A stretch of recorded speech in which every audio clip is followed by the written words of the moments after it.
All right, we're just about ready to go, and thanks to Owen Wilson, his new sports comedy Stick premieres this Wednesday, June 4th on Apple TV+.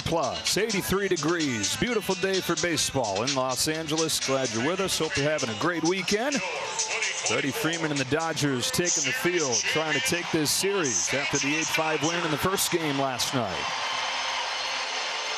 Aaron Judge and the Yankees at 35-21, the largest division lead in baseball. 6 games up in the American League East and a game and a half back of the Detroit Tigers for the best record in baseball. Let's see the lineup for Game 2. Judge will bat second behind Trent Grisham and ahead of Cody Bellinger and Paul Goldschmidt, 2 of the new additions that have been fantastic for the Yankees. Jason Dominguez bats 5th, then it's Volpe and Wells. DJ LeMahieu at second base hitting 8th, and Jorby Bebas, the former Dodger farmhand, is the 9-hitter and third baseman.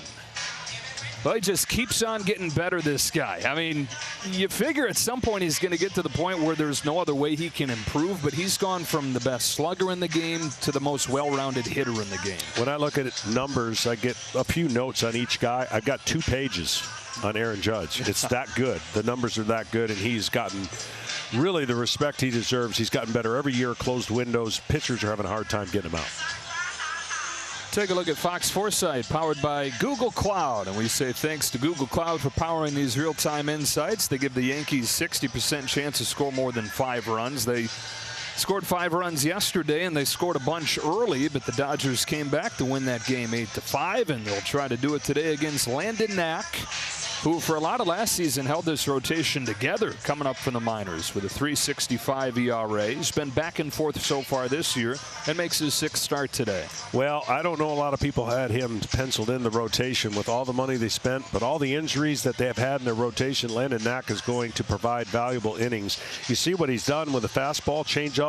He's got that curveball, knuckle curveball, and slider. He's have to be really good with the off-speed pitches against the Yankees and not live in the zone with his fastball. The defense behind Landon Knack on this Saturday afternoon will look like this. Conforto, Pages, and Teoscar Hernandez across the outfield. Ha-Seong Kim gets his first start at short in the big leagues.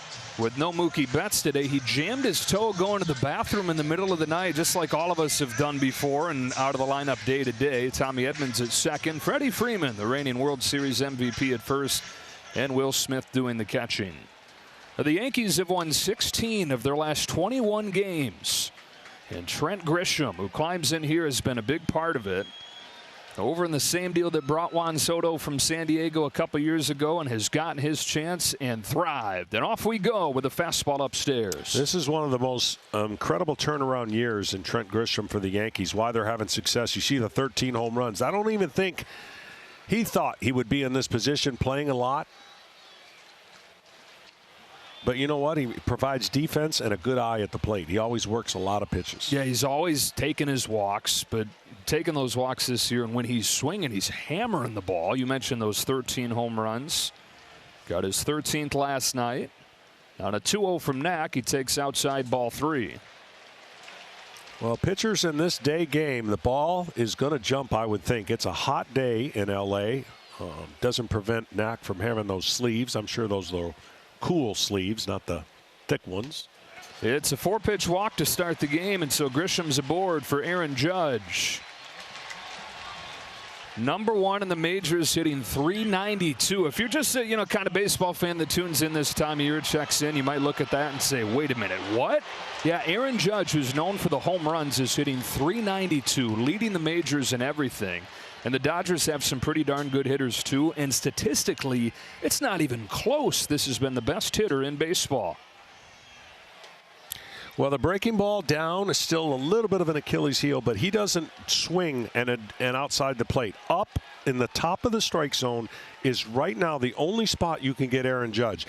You leave something fat over the zone, a fan in the outfield seats is going to get this ball. As they did in the first inning yesterday. Judge hitting his 19th. Leads the majors in batting average. He's second in the American League in home runs. He's second in RBIs. Perhaps making a triple crown push. Dangerous 2-0 pitch right here. Judge is going to be ready to let the bat fly if he sees one middle from the belt down. Knack still trying to throw his first strike of the game. Here's his 2-0 to Judge, and it's in there. And that was away. So you always, as a hitter, you look for the pitch that you like the most, and if it's in that area, you let it fly. That was in the outside part of the plate. Took it for a strike.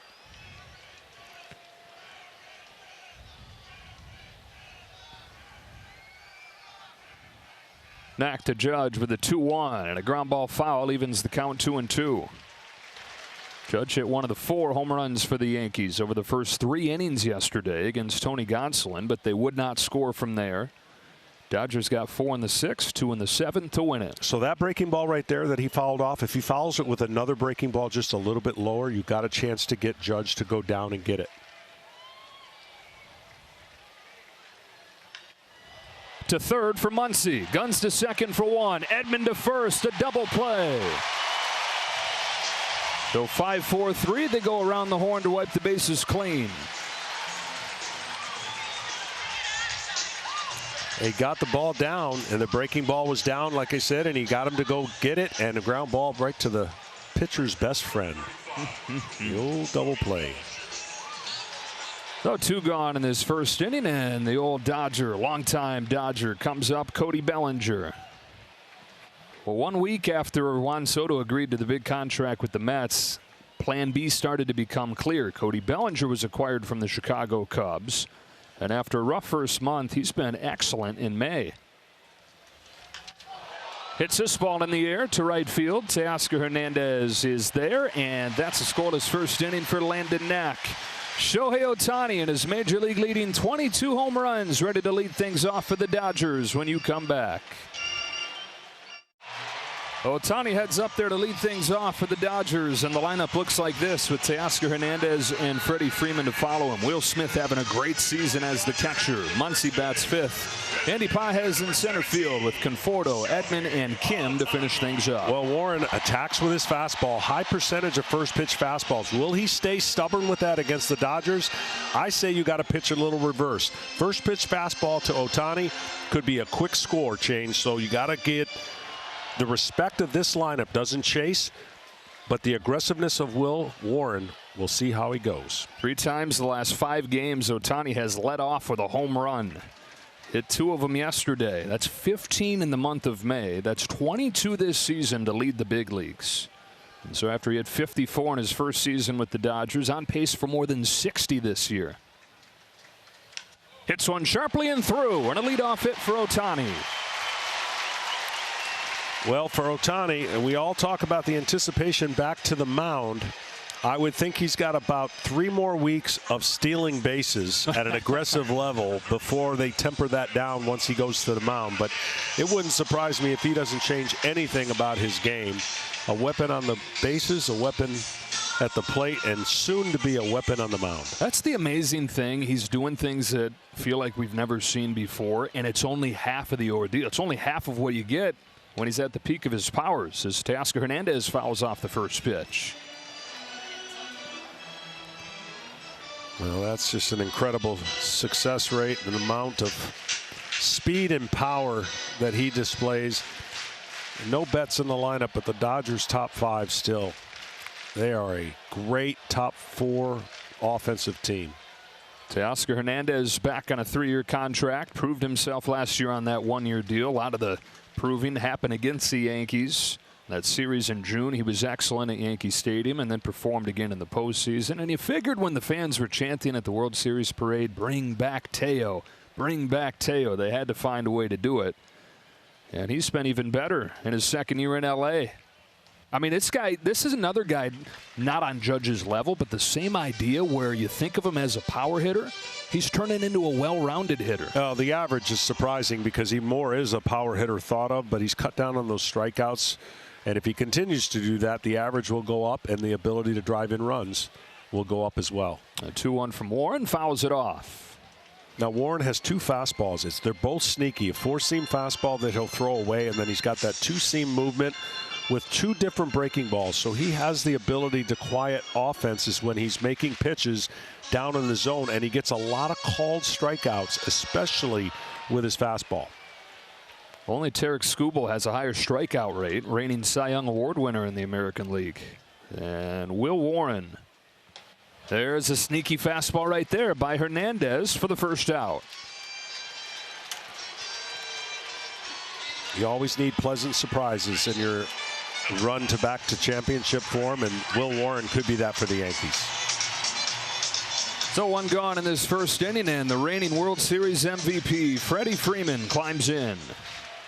And he has followed up that tear in the World Series with a huge season. 368 to lead the National League after he got 3 more hits last night.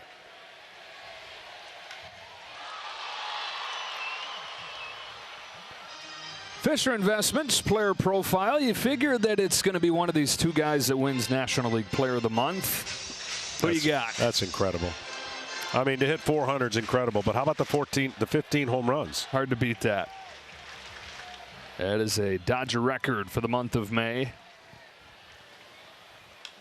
Freeman pokes a base hit the other way, and Ohtani and Freeman both with first inning singles against Will Warren.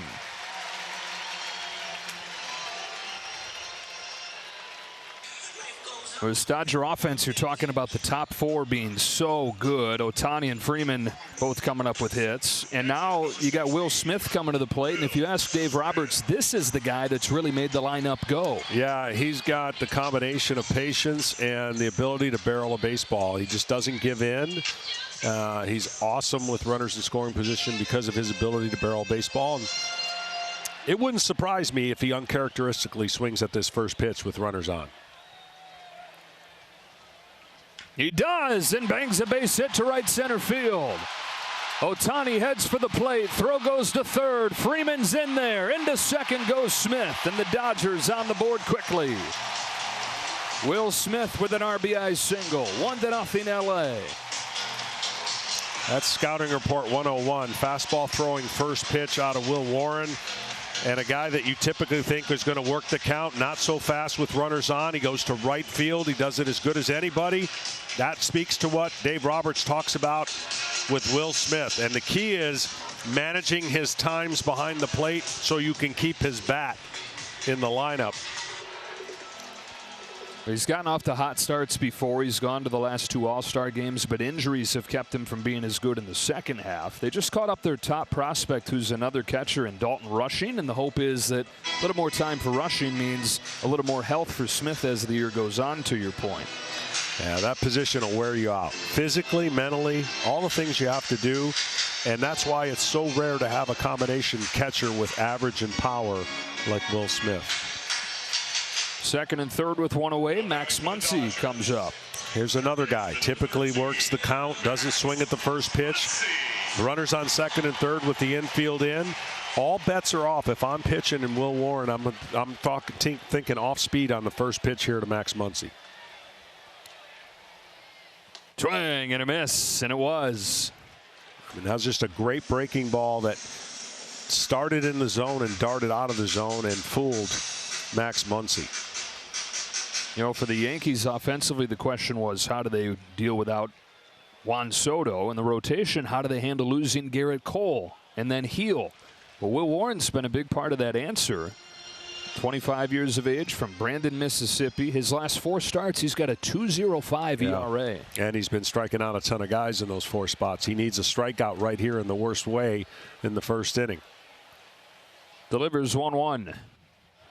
Ball 2. The thing about the Dodgers that's so impressive, you saw those 2 changeups right there. I'd say 90% of the players that would be up there would have swung at him. And that's what Max Muncy, even though he's struggling, Dave Roberts loves the fact that he doesn't expand the zone. Now, he'll expand it up.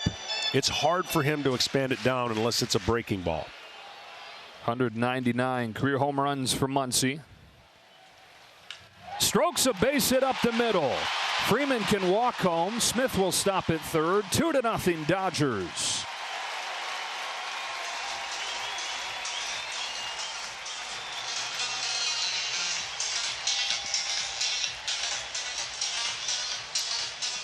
Showed him a first pitch breaking ball, and then he hits one out over the plate right up the middle.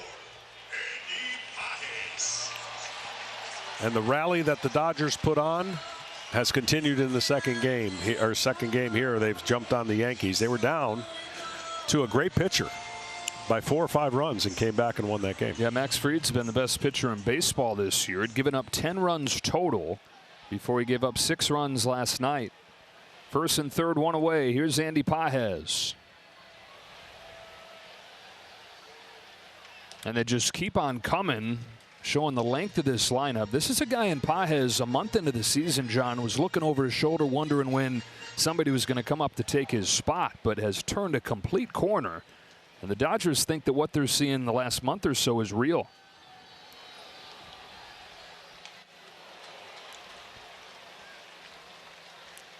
It's at $150 a month in, .330 with game-changing defense since then. And he's one of the best breaking ball hitters off of right-handed pitchers in the league. As a matter of fact, he's the best. So strength against strength here, and how that Will Warren will navigate this 1-1 count, getting a swing and miss, trying to induce a ground ball, or again another strikeout.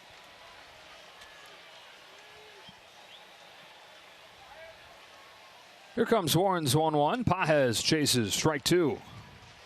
That breaking ball is firm and late. And because of the angle that he throws out of this lower 3/4, see how it stays in the strike zone and looks good to the hitter the whole way? He could expand it if he wanted to, or throw that fastball up here with 1-2 pitch. Does go up with a fastball.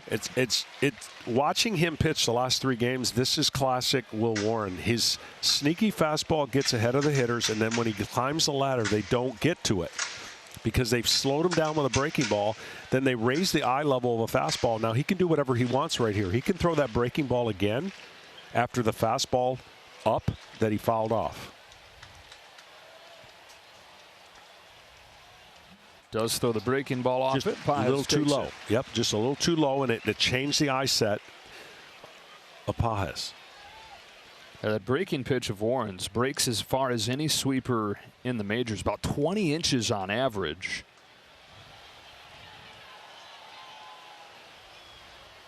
See what he goes with on 2-2. Back to the fastball and poked foul.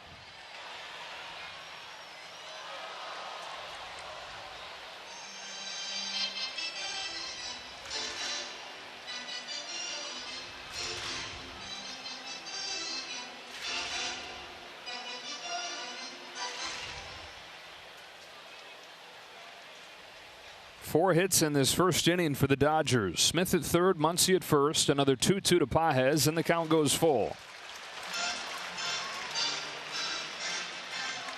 So 21 pitches already for Will Warren, still looking for his second out.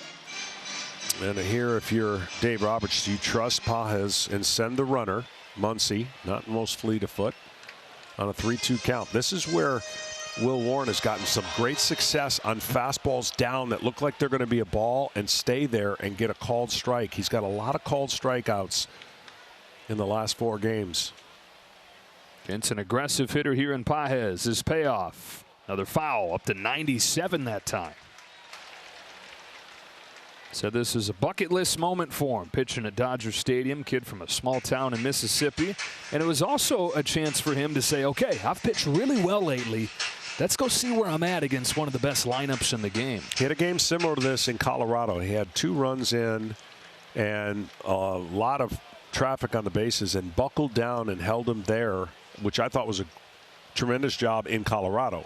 Now, he's not facing the Colorado lineup. He's facing the Dodgers. It's going to be a little more of a test here, down 2-0. Hard to get any more polar opposite in those 2 lineups. He winds up walking Pages on 9 pitches. Pages takes the walk to load the bases.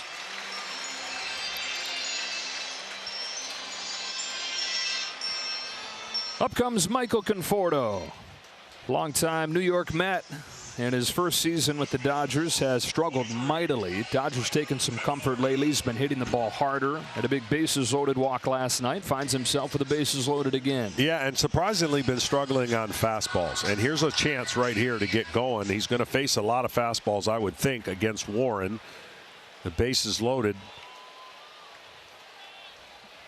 7th man to bat in this first inning. Bends back on a first pitch fastball. You can tell the adrenaline is a little bit high for Warren. Typically, those 2 fastballs vary between the 4-seam that's on the belt and the 2-seam, which is down, and he hasn't really connected with either of them on a consistent basis. 2-0. That's the downside. The good side of his arm angle, tough to see, tough to hit. The downside of the arm angle, you can get in that upshoot. You can start missing the strike zone in places that get you in big time trouble against a team, again, that doesn't swing outside the zone very much. Michael Conforto looking for his first hit with a runner in scoring position since March. 2-1.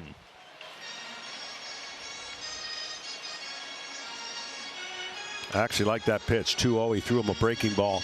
He missed 2 straight fastballs and came in with a breaking ball. You might very well see that same breaking ball again on the 2-1. Bases loaded, 1 away, 2 in the bank here in the first. Conforto had 1 to hit and fouled it off. It's that same idea, though, that fastball that doesn't look too great as far as the velocity, not always commanded perfectly, but guys just don't seem to get good looks at it. And that funky low delivery of Will Warren. Can he respond the way he did in Colorado on Sunday? He's home with a 2-2. Conforto lifts the ball to right center field. Bellinger runs back. Edge of the track. He's got it. Plenty deep enough to bring home Will Smith. And it's 3-0 Dodgers in the first. Sacrifice fly for Michael Conforto. He's knocked in a run in both games this weekend.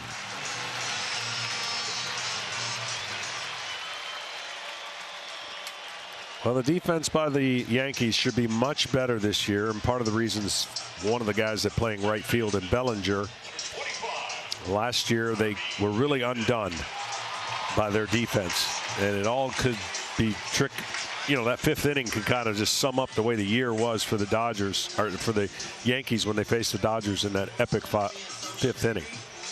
Tommy Edman to the plate here. Was Edman who hit that soft line drive to center field that Judge couldn't corral, that started that inning that they'll talk about as long as they talk about baseball, and that probably always going to stand as one of those innings that represents World Series meltdowns. Upstairs and a ball on Edman, who missed 3 weeks with an ankle injury, has struggled since coming back, just 5 for 35.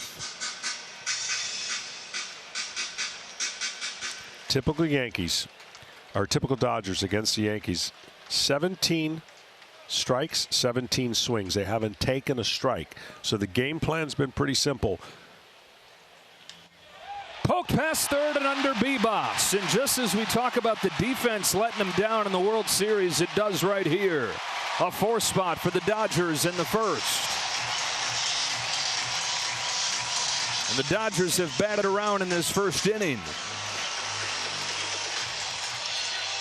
Well, he was playing in and had to respect Edmonds, and he slices one that just takes a nasty hop. And I'm pretty sure they're going to give that a hit because I already wrote it down as a hit. They have to. They have to now. I got pen today. Hey, good news. It's a hit. It's a hit. Don't need that magic eraser.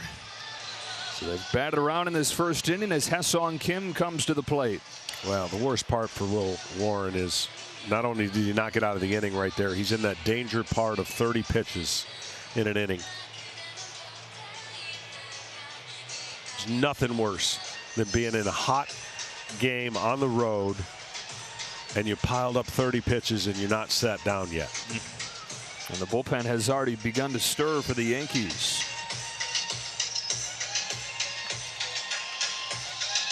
So 4 in the bank, 2nd and 3rd for the Dodgers here, and Kim, who hits 9th, comes up to the plate.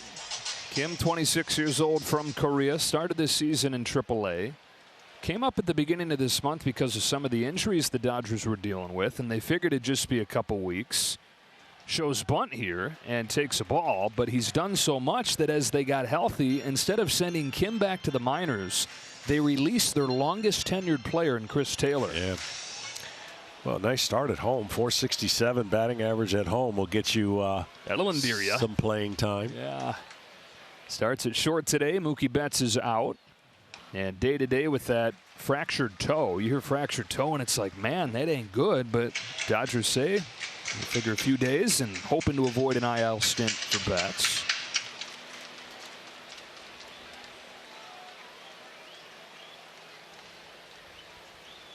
Kim, pretty good guy to plug in. 366 in his first month in the big leagues, and he's ahead 3 balls and no strikes. Well, you know, peripheral vision works for pitchers because they know who's standing on deck. And a 3-0 count with a base open and Ohtani up. Pour it down the middle.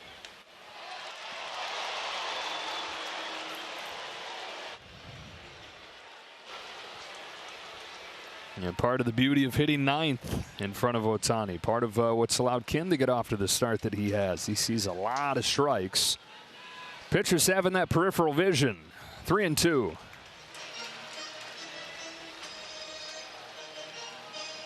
.35 pitch first inning for Will Warren.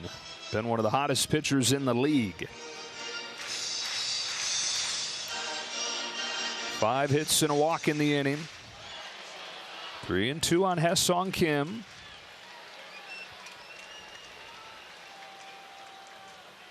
Warren deals, and Kim takes ball 4 to get Ohtani up again for the 2nd time in the first inning. And a decision here for Aaron Boone. Does he hope that Warren can get through this and get into the game? Or does he make a change and get that bullpen going early? They're stuck between a rock and a hard place here. Yeah, and if that's tough, whatever's tougher than that, he's got it right now. Yeah. Facing Ohtani after already throwing. Did he get a strike called on him?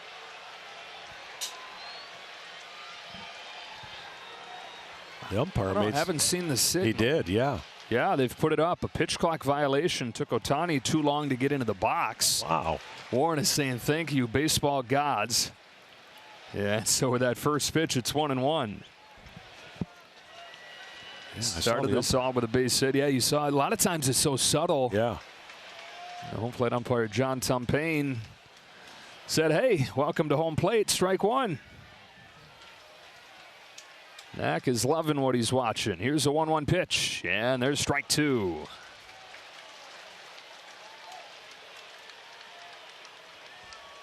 Higher than high, lower than low. The only 2 spots you can go. See that movement right there? Fantastic location and movement.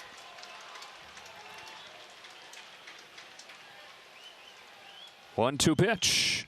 Yeah, and he got him. So the Dodgers get 4 in the first inning. Warren's able to strike out Ohtani to leave the bases loaded, but the damage is done, and the guys that have carried this offense all season get it started. After an inning in L.A., Dodgers 4, Yankees nothing. East Coast, West Coast, New York and Los Angeles. Dodgers and Yankees in a World Series rematch this weekend at Dodger Stadium. And it has lived up to the hype so far. The buzz in this park last night, it felt like a postseason game midsummer. Landed Knack, misses with his first pitch to Paul Goldschmidt. And the Yankees, John, this year, really a case study in one superstar versus 4 or 5 really good players. Yep. They lose the superstar in Soto, but they've gotten guys like Bellinger and Paul Goldschmidt to come in, and the offense has been even better. It really has, and it really has changed the roster and their ability to defend, too. I know that the thought of having Soto and going to the World Series, having him again, but they didn't make that choice, and what the choices they made after that, I thought, made them a much better, flexible team in what pieces they added. Yeah, pretty darn good plan B. After Soto chooses the Mets, Bellinger and Goldschmidt come in, Fried, what he's done in the rotation. Goldschmidt smacks a fly ball deep to the right field corner. Teoscar Hernandez over with room. 1 gone in this second inning, and tonight's telecast is sponsored by Progressive Insurance. Step up to the plate for savings.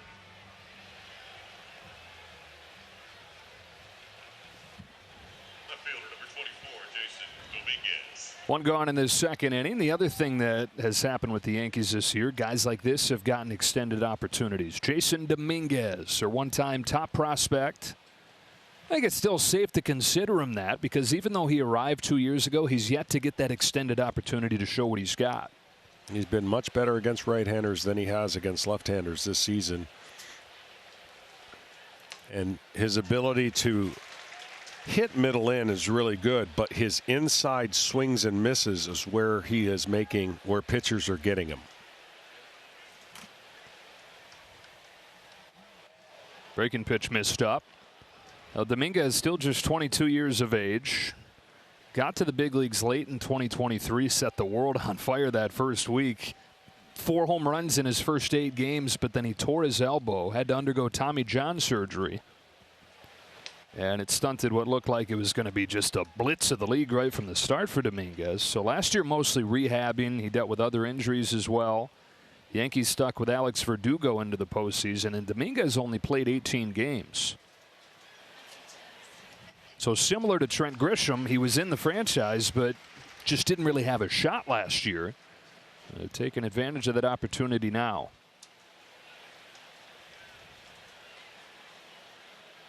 Knack home with a payoff. Strikes him out. First one of the game for Knack.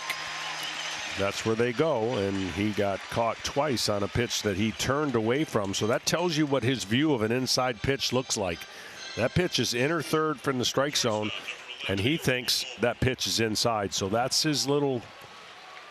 Every hitter has a hole. Every hitter has a weakness in an area, and that one they exposed right there. Anthony Volpe. We were talking with Aaron Boone, John, about Volpe before the game, and he lit up and he said, "I'll take this version of him any day." You know, the defense has been excellent since he arrived. Base running's been good. A little more consistency to the offense lately too.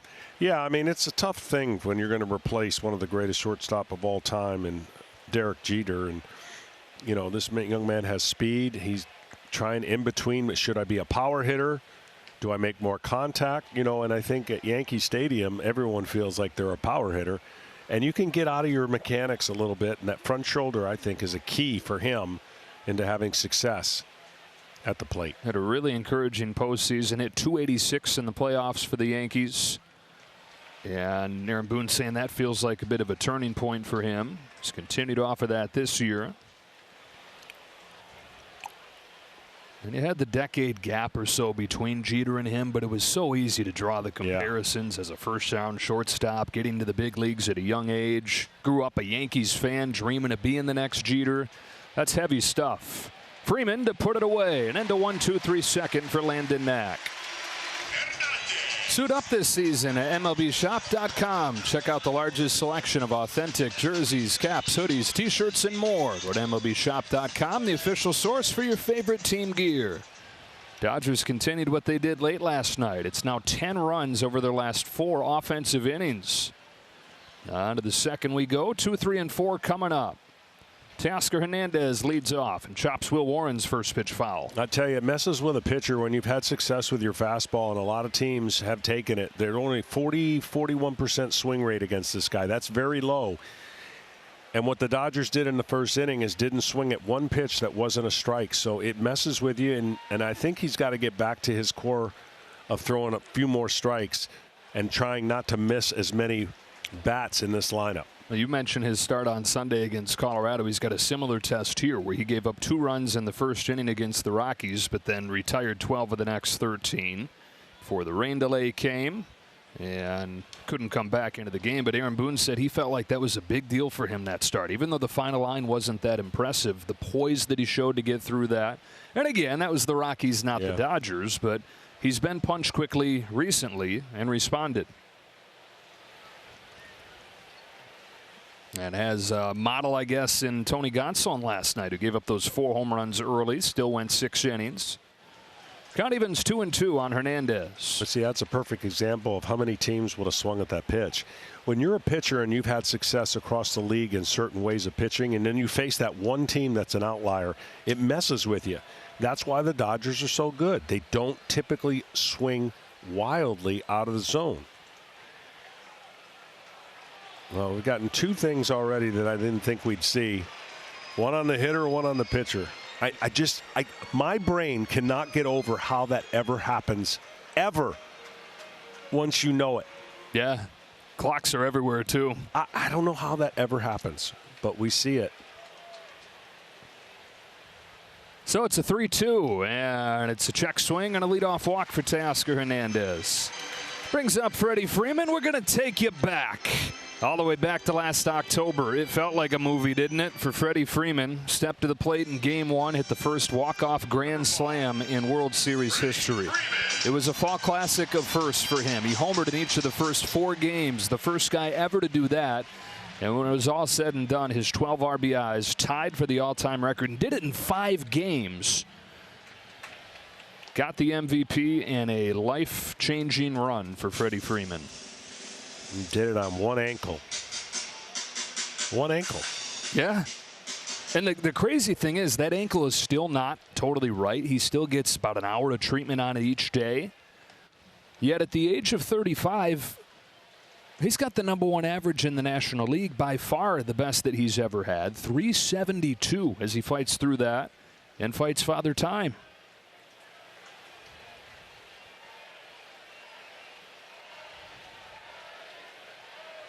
I think the dumbest things teams do against Freddie Freeman is try to put him in a shift, which they do. I don't understand it. He's not a guy that prototypically just pulls, and he'll make you look silly because he hits to all parts of the field. And he'll steer it there. Absolutely.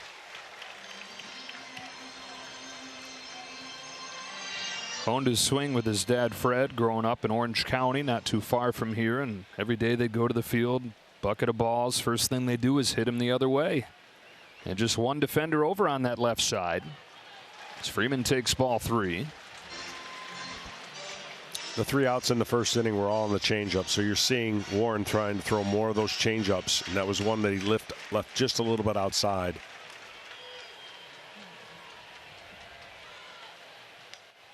Back-to-back walks to open the second. And like father, like son, Freddie's son Charlie was here earlier today. Stud. Yeah, you know this is going to be a right-handed version of his dad. Who knows? He may even start switch hitting them. Right? Come on, do it like dad too. So 2 walks in this second inning. Will Smith comes up, leading the league in on-base percentage, and he's on some kind of tear lately. 407 the last few weeks. Yeah, Matt Blake coming out for another visit here. Yeah, this is actually to give some time now. I don't know if Will Warren's going to be in this game much longer. He's battled through that first inning, walked the first 2 hitters, and this is just to get that bullpen as much time possible. It was De Los Santos that won the first time. It's Hedrick this time.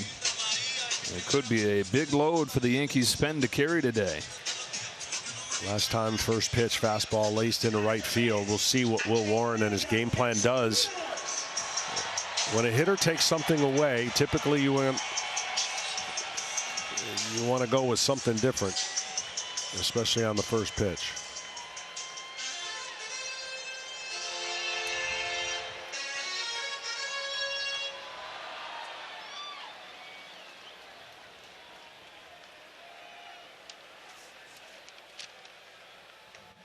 Fastball got it by him.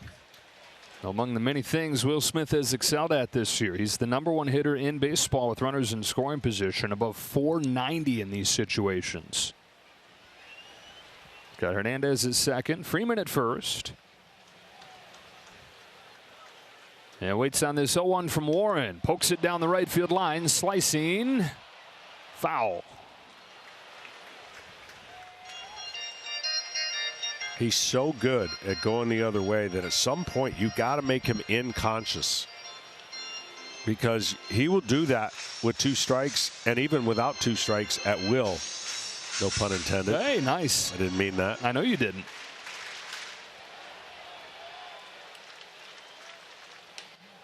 Lays off that high fastball. Tried to come in right there.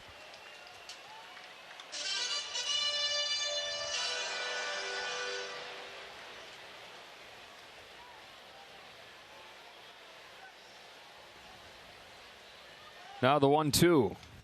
Just missed, ball 2. Will Warren, an 8th round draft pick out of southeastern Louisiana. Got to the big leagues last year, was back and forth all year, had a 10 ERA in 6 games, and so was a bit of a surprise to make the rotation this year. It's gone full on Smith. It was inspiring hope the last month or so.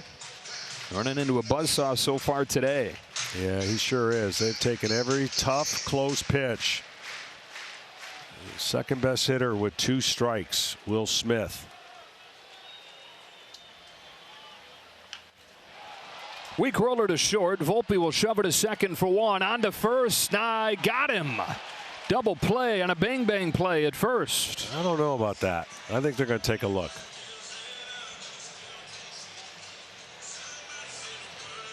Thing all kinds of English on it, taking its time getting out to Volpe. Yeah, I thought he was safe when I saw it live. And he was. Yeah. And the Dodgers will challenge this.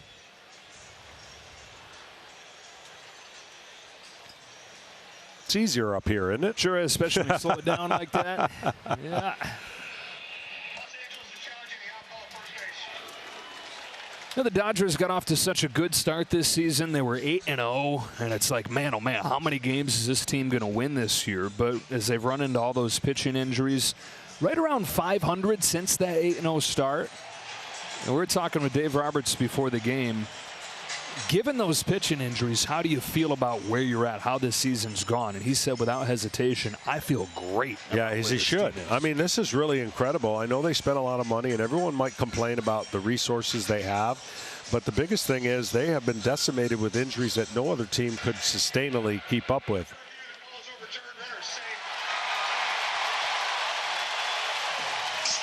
They've got 14 pitchers on the injured list, and it's not just, you know, a bunch of random guys. Their top 5 right-handed relievers are on the injured list. 3 starting pitchers from the season opening rotation. Still waiting on Ohtani to come back. And yet 35-22 with a 2-game lead on San Diego. Well, I'm sure he'd also tell you no one's going to feel sorry for him. You know, that's why reason they went out and got a lot of different arms. I knew last year's run to the bullpen in the World Series was going to have a devastating impact on it, and it shows it has. And a lot of those guys have, you know, not bounced back yet. First and third for Muncy. Knocked in a run his first time.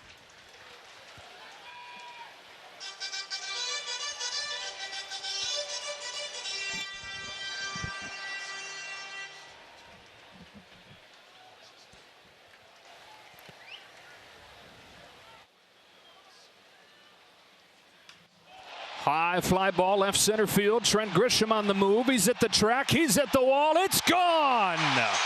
It's career home run 200 for Max Muncy. And it's an early explosion for the Dodgers, leading the Yankees 7-zip.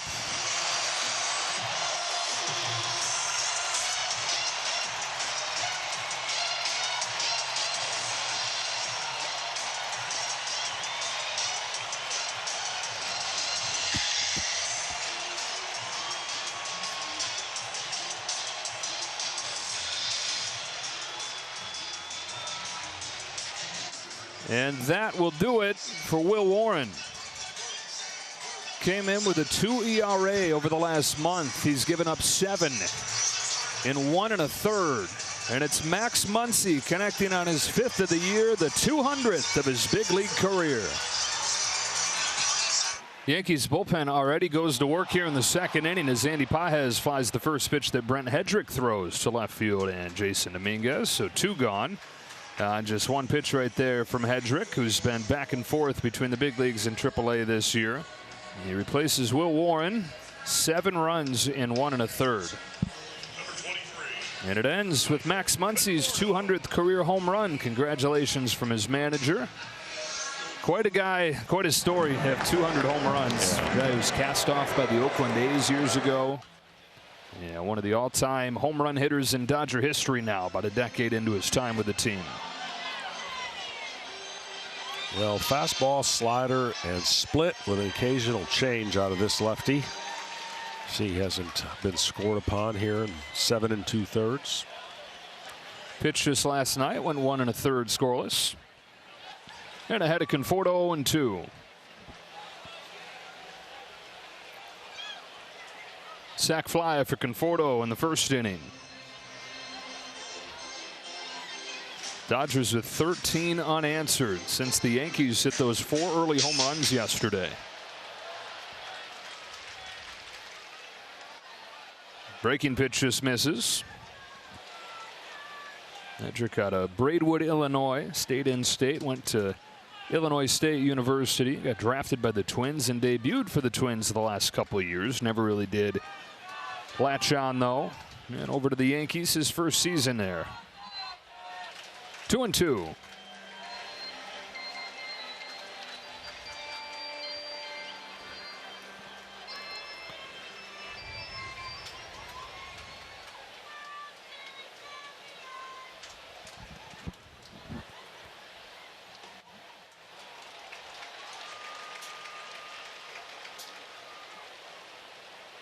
Dodger team makes pitchers throw a lot of pitches to get them out. You can get them out, but you better be on and execute.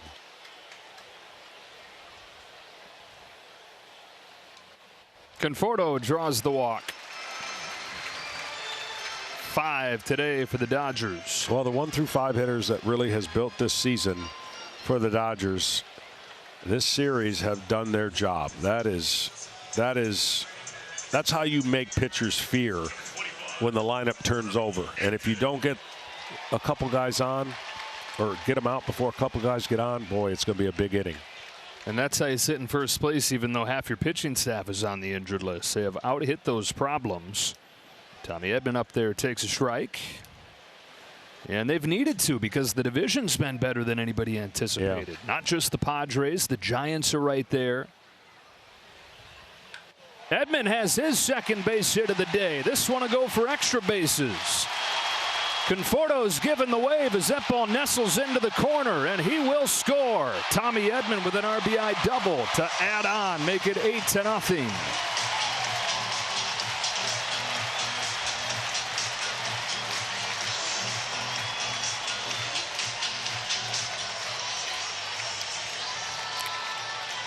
Well, today, some teams have had their hitting shoes on.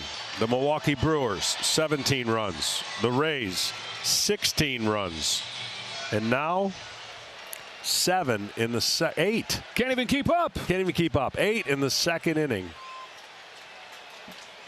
And Kim, the 9-hitter, getting his second at-bat already in the second inning. A walk the first time for Kim.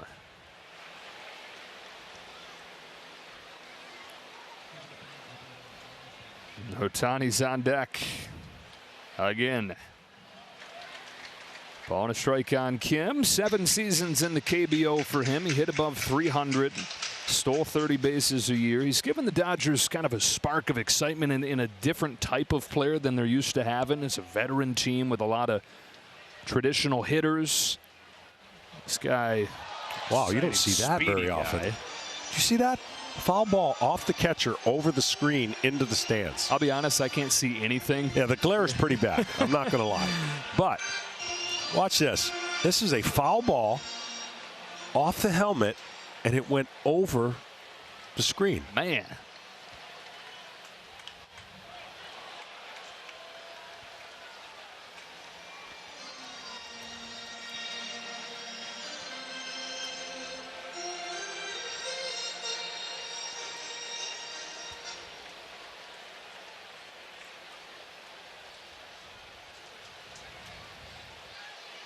Seven hits, 5 walks already for L.A.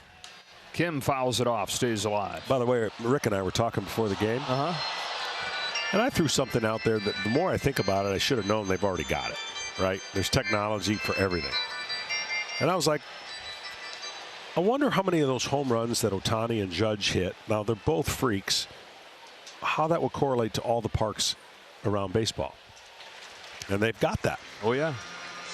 And so, for example, Judge and Ohtani are going to hit a lot more home runs in certain ballparks, but then they're going to hit a lot less in other ballparks. And Detroit being one of those parks, they'd only have 12 and 13 home runs, I believe is what it was for each guy respectively.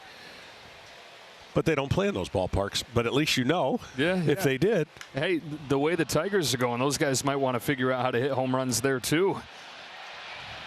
Tigers' best record in baseball. Yeah, that's something nobody could have seen coming, and good for them, because that last part of the season heroic run, You know they're drawing off of it, but I don't know how many people thought that would translate into this year. Yeah. It sure has. Yeah. They lost a tough one today, though. 1-0. Wow. Skubal again today. Skubal. He didn't get the loss, but he didn't get any run support. They didn't get any run support. After 13 Ks his last time in a complete game against Cleveland.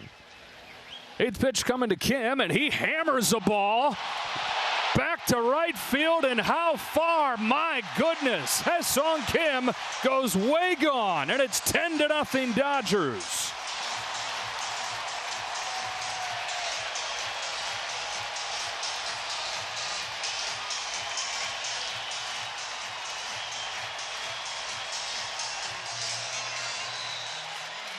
This is absurd. Well, I felt like the ball was going to be flying today because it's hot. I thought both teams would share in that. Right now it's been a one-team kind of lopsided entourage of runs. Ohtani out in front 0-2. So I just got handed this. Yeah.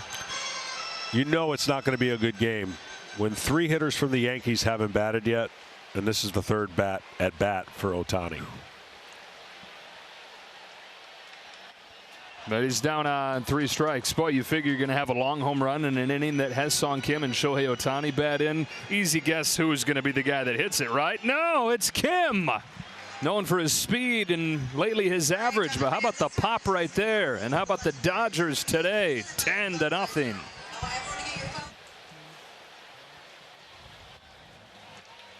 Austin Wells takes strike 1 from Landon Knack. Off we go in this 3rd inning. Max Muncy hits his 200th career home run. Ha-Seong Kim hits career home run number 2. And it is 10-0 LA as Wells serves the ball into center field for a base hit. First hit of the game for the Yankees. So back to Kim, who's having the time of his life here playing in the big leagues. And the tradition, when you hit a home run as a Dodger, you get the seed shower, getting back to home. 26, Here's the only problem. They did too good a job of that seed shower. Got to dig him out. His interpreter, Joe. Oh, man. Leadoff man aboard, DJ LeMahieu up. He takes strike 1. So the Yankees trying to find out what they have left. And DJ LeMahieu is one of the best hitters in baseball forever. The last few years diminished by the injuries. Another injury, first game of spring training this year, hurt his calf. So missed the first month and a half. And hitting just 179 since debuting. Yeah, they need to find out if there's any magic left in that. What's really been one of those generational hitters when the shift had been in play and his ability to get hits. I want you to watch the front foot of Knack. Watch, you're going to see the heel. The hitter's going to see the heel. He's got it so turned in, it's locked in to his pitching mechanics. You just don't see that. That front foot makes that internal hip turn. I would think it's hard on him to make many throws to first base and that base stealers would have success. He hasn't pitched a ton yet.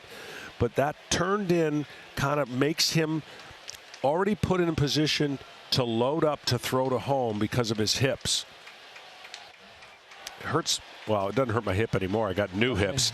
But to be able to be pronated like that and be able to unload to the plate, because that's what he's trying to do. He's trying to get that fastball downhill. He throws a little uphill with his front body.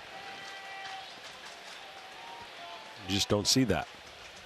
He's like the Corey Seager of pitching setups, right? Yeah, exactly. Corey Seager's front foot is like that. You know, again, pitching and the hips and the lower body are so important, but I guess what they've done with him is put him in position so that there's less movement. He's already closed when he uses that foot to lock it in, and then all he has to do is go towards home plate.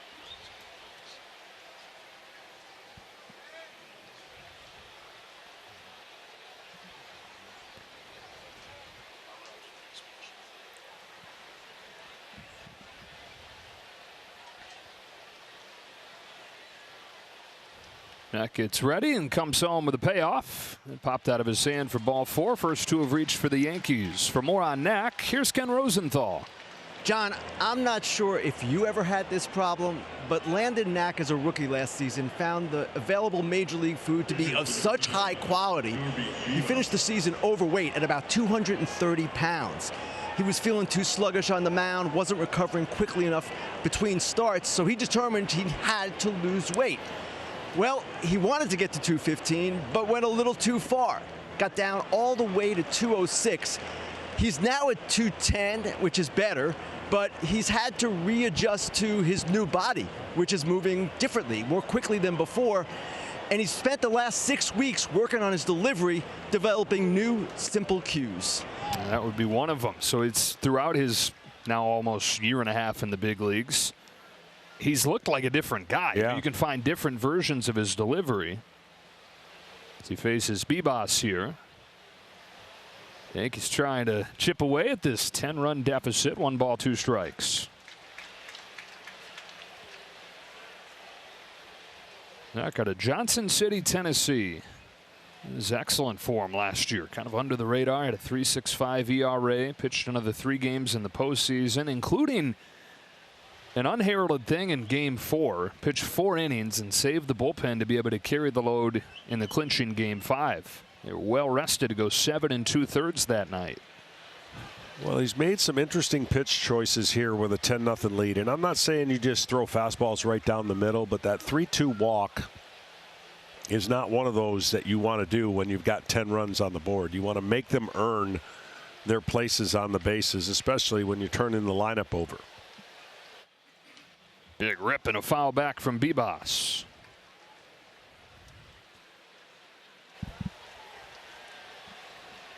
Former Dodger farmhand Jorby Bibas traded to the Yankees for Trey Sweeney, who the Dodgers flipped over to the Tigers for Jack Flaherty. So in a roundabout way, Bibas helped the Dodgers win a World Series. On this 2-2, he smokes a liner up the middle that's caught by Kim, and a diving attempt at a double play comes up short. He wants Dave Roberts to take a look. And they're going to challenge. You can see why the fans here have grown to like him quickly. Yeah. Yeah.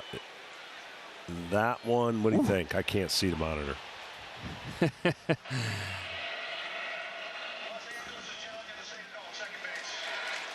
We got him. Look at both of us leaning in with our noses on the monitor on this sunny day. That is going to be a big double play. And Kim, who grew up a Dodger fan in Korea, watching Hyunjin Ryu, and of course Chan-ho Park, the first big leaguer from Korea, a Dodger.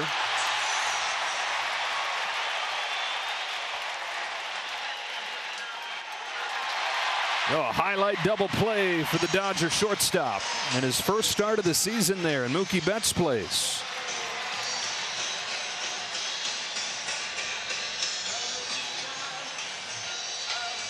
So he hits a home run in the bottom of the second, makes a double play by himself in the top of the third. And back to the top for Grisham. 2 double plays in 3 innings for Knack.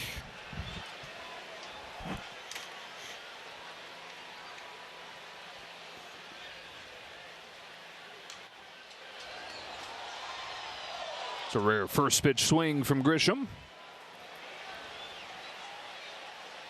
4 years in San Diego, had some stretches where he was good offensively, but was weighted heavily to the walks.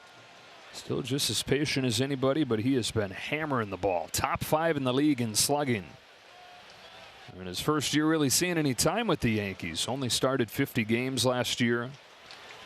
Hit a .190.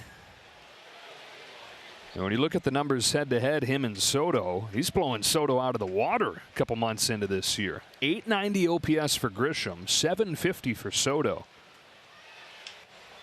There's a pop fly into shallow center field for Andy Pages. Sun's gleaming. He's got it down to the bottom of the third in a 10-0 game. Back here at Dodger Stadium with Dodgers manager Dave Roberts. Dave, first off, happy birthday. Oh, thanks, Kenny. This is a birthday win would be huge. How important is it to win on your birthday? I mean, it can ruin the day if it goes the other way. It actually can. It's a sickness that I have, that wins do kind of lead the joy in my life. I ride that roller coaster. But no, we're off to a good start. I think just offensively, Kenny, we just had a great plan today versus Warren. I thought we did a great job getting the ball up. You know, and I think the last two nights, beating the starter, I thought our offense did a fantastic job. No Mookie Betts, and still you scored 10 runs in the first two innings. What does that tell you about your offense? You know, I think that certainly it speaks to the talent, a team approach, being able to get a hit, take walks, the Will Smith at bat, you know, even the Hae-Sung Kim at bat, you know, Tommy Edman, all across the lineup. And I think that we just show the depth that we have. And when we kind of stick to our plan, we can do anything and beat anyone. Hae-Sung Kim, 2-run homer, big double play last inning. Dave, what has he brought to your club? You know what? I think he's one of those guys. There's certain skill set of to catch the baseball, the speed ability, but this guy's a tough, gritty player. And I think that he was an all-star over there in the KBO, and to come over here, he's all in for whatever we ask. He's happy to be a Dodger, turn some opportunities down with other ball clubs. He was all in from the outset, and he's getting a little runway now, and he's showing he can impact the game. Shohei Ohtani today, second time facing hitters. How is he looking? He looks good. I think for me right now, it's been an every Saturday sort of situation. It was 30 pitch today. The command wasn't great, but he came out of it feeling good. He used all 4 of his pitches. So I think that's the main thing right now with Shohei. I don't have a timeline. I know that we're continuing to get closer. And once we get to 5 and 75, it'll be a real conversation. But it's certainly exciting for everybody to see Shohei on the mound and then go hit a homer. It's pretty bananas. Finally, Mookie Betts. How is he doing? You know what? It's a fracture. He's hanging in there. I know it makes him feel better that guys can pick up the slack and still score runs without him. So for me, it's day to day. I don't know when we're going to get him back. I don't think it's going to be an IL, but it kills him not to be here part of this series. But he'll be back soon enough. Dave, thanks, and happy birthday again. Thanks, Kenny. Freddie Freeman's up there with one away in the third. He gets out of the way of Ian Hamilton's pitch, ball 3.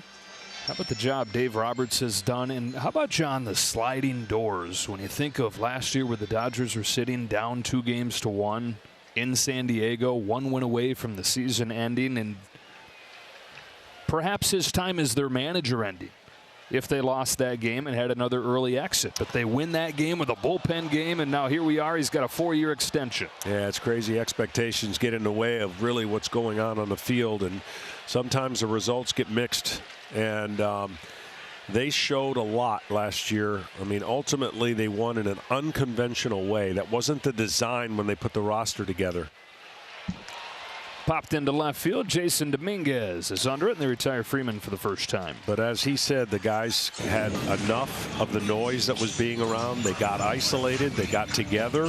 They traveled by themselves. They did things differently. There was unorthodox in the way that they won, and they rallied around each other.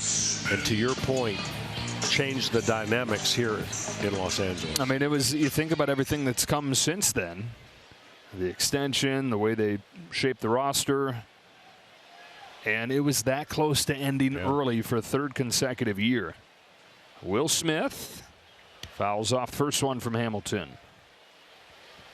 Another good day for Smith. Knocked in a run. He's scored a couple. 3 hits and 4 runs scored over the first game plus of this series for the Dodger catcher.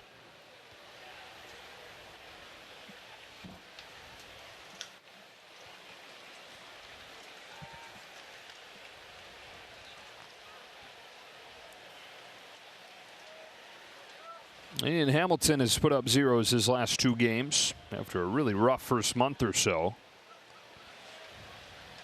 And he's ahead of Smith 1 and 2.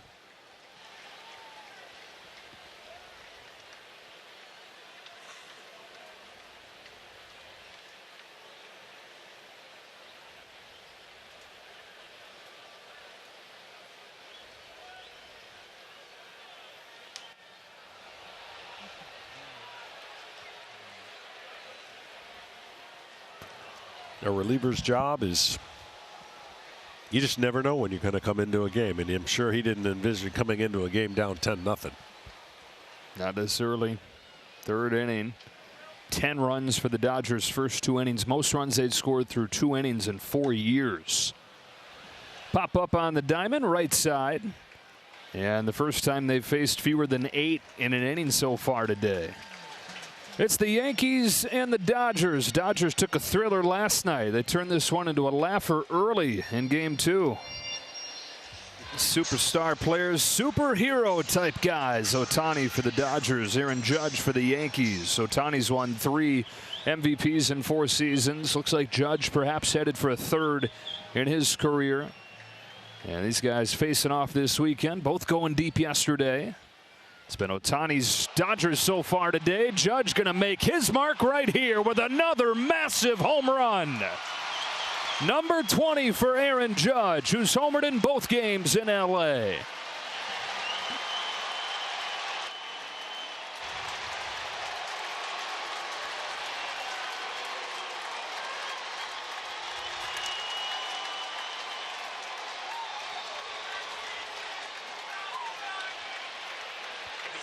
He is something else. He is. He's not missing his pitches, and that's what you want when you go to a plate as hot as he is.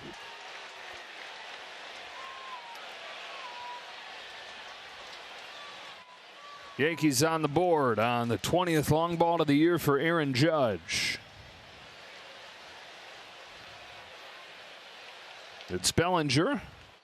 When you look at the combination of ability, the average with the power, with the RBIs, and just everything he's doing, we've not seen a guy dominate in this well-rounded a fashion since Barry Bonds.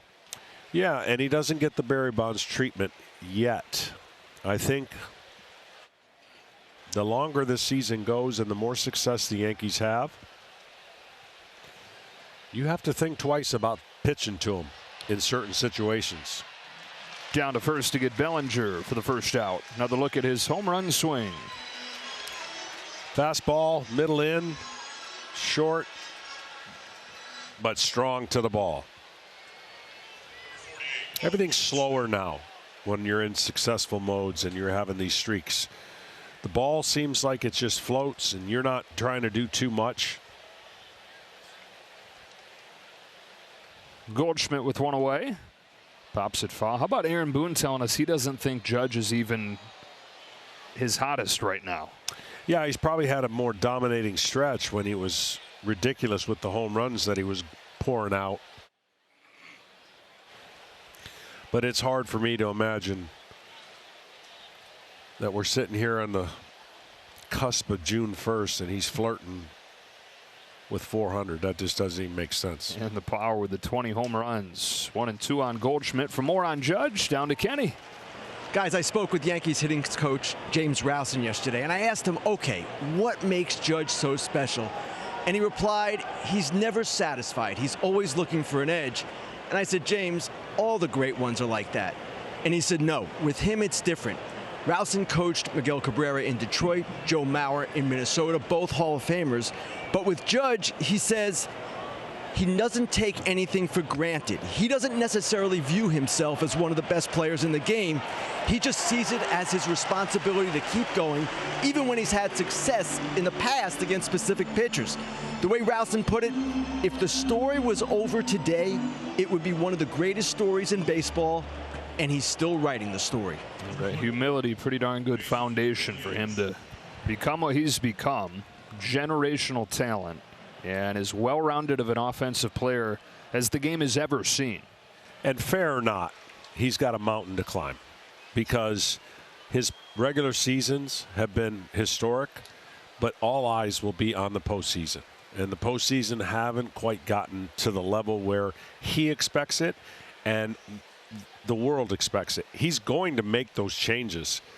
If you give him enough opportunities in the postseason, that trend will not continue. 165 average for Judge the last 2 Octobers. He struck out more than 40% of his plate appearances. And it's a bummer that one of the top things of his story right now is that, and it's the drop fly ball. It's unfair. It's cruel that that's just kind of how it's fallen out because of his greatness. I mean, that should be so far down the list when you talk about Aaron Judge. But until he does it in October, it'll still be something that gets talked about. He hits his 20th home run of the season. And he's got the Yankees on the board. Well, perfect day for baseball here in Los Angeles, and for Dodger fans, a perfect day of baseball with 10 runs over the first 2 innings, including a home run from this guy here in Max Muncy. His 5th this year, the 200th of his big league career. And part of a 2-for-2 performance as he continues to begin to surge after the slow start. Longest tenured position player for the Dodgers at this point in his 8th year. Joined the team in 2008. Mentioned his story a little bit last time. Cast off by the A's, comes over here to the Dodgers, and now top 10 in franchise history in home runs.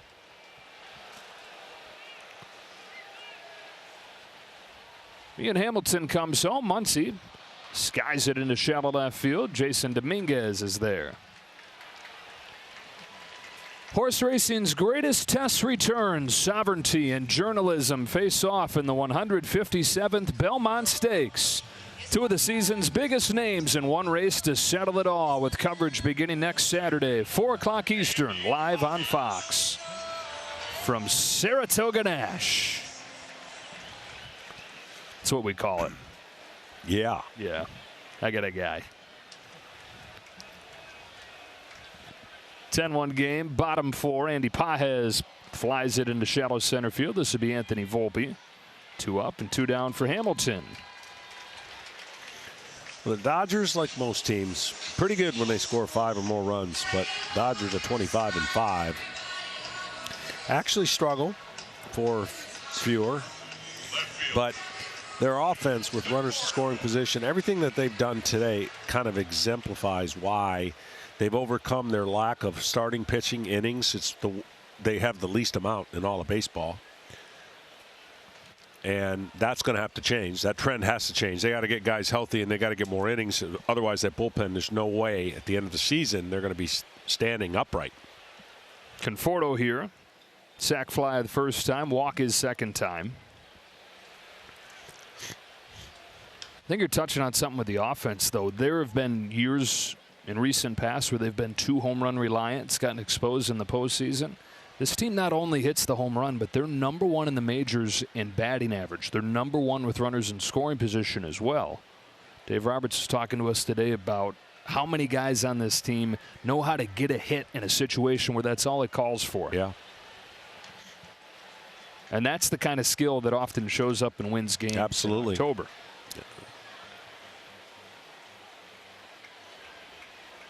Of course, home runs win in the postseason too, but got to have those guys that can give you the hit in the big spot when you need it.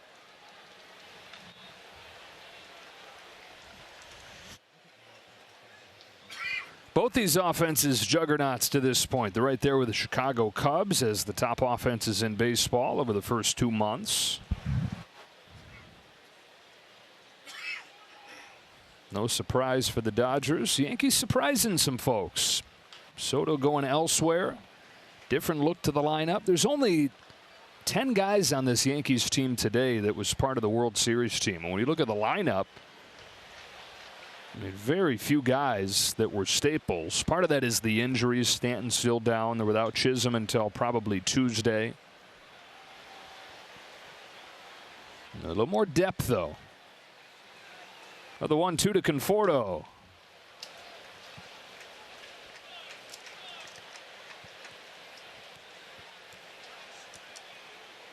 Well, you wouldn't know it by these first 2 games, but since May 4th, under 500 record for the Dodgers coming in this series, only 11-12, which you were talking about earlier, but a comeback last night and a show of dominance so far early in this game. Trying to hand the Yankees their first series defeat in their last 8 series. Yankees come in having won 16 of their last 20 games. Danger of losing back-to-back games for the first time in almost a month.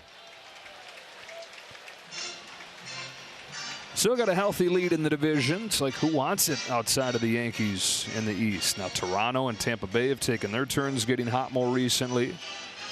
What has happened to the Orioles, man? Yeah. They just couldn't get pitching. And the Boston Red Sox off to a sluggish start, below 500. Conforto draws the walk, his second one today. Here's Tommy Edman. And there's what you're talking about after that 8-0 start, the 2-game sweep in Tokyo to begin the season against the Cubs. Just a little bit above 500, middle of the pack since then.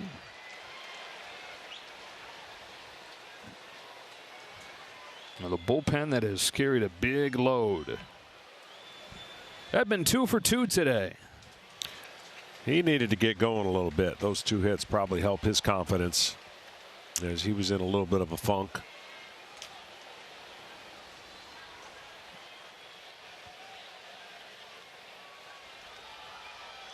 Another guy like Kiké Hernández took advantage of his audition last year, parlayed it into a long-term contract with the team. 5 years for Edman this offseason.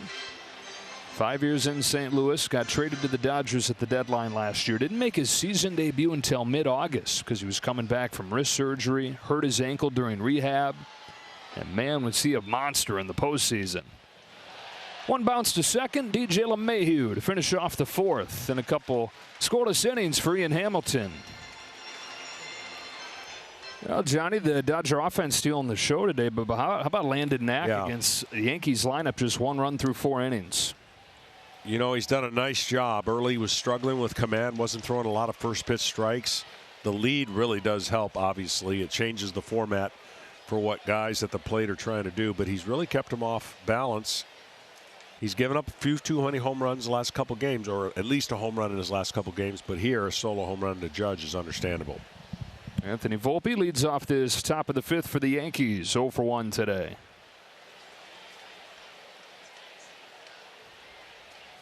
The Dodgers starting rotation ranks 23rd in the majors. You've got Yamamoto, who's going to pitch tomorrow, who's been splendid. Early Cy Young conversation with a sub-2 ERA. Rest of the rotation, though, has a 5 ERA. And that's understandable when you've used this many players. Volpe hits it hard down the line and just foul. When you've used this many pitchers, and I don't know what their record is, but I would imagine they're approaching a record of different starters used in a season. And that was not the plan when the season started, but because they've had so many guys, it gives them the leverage of being able to utilize.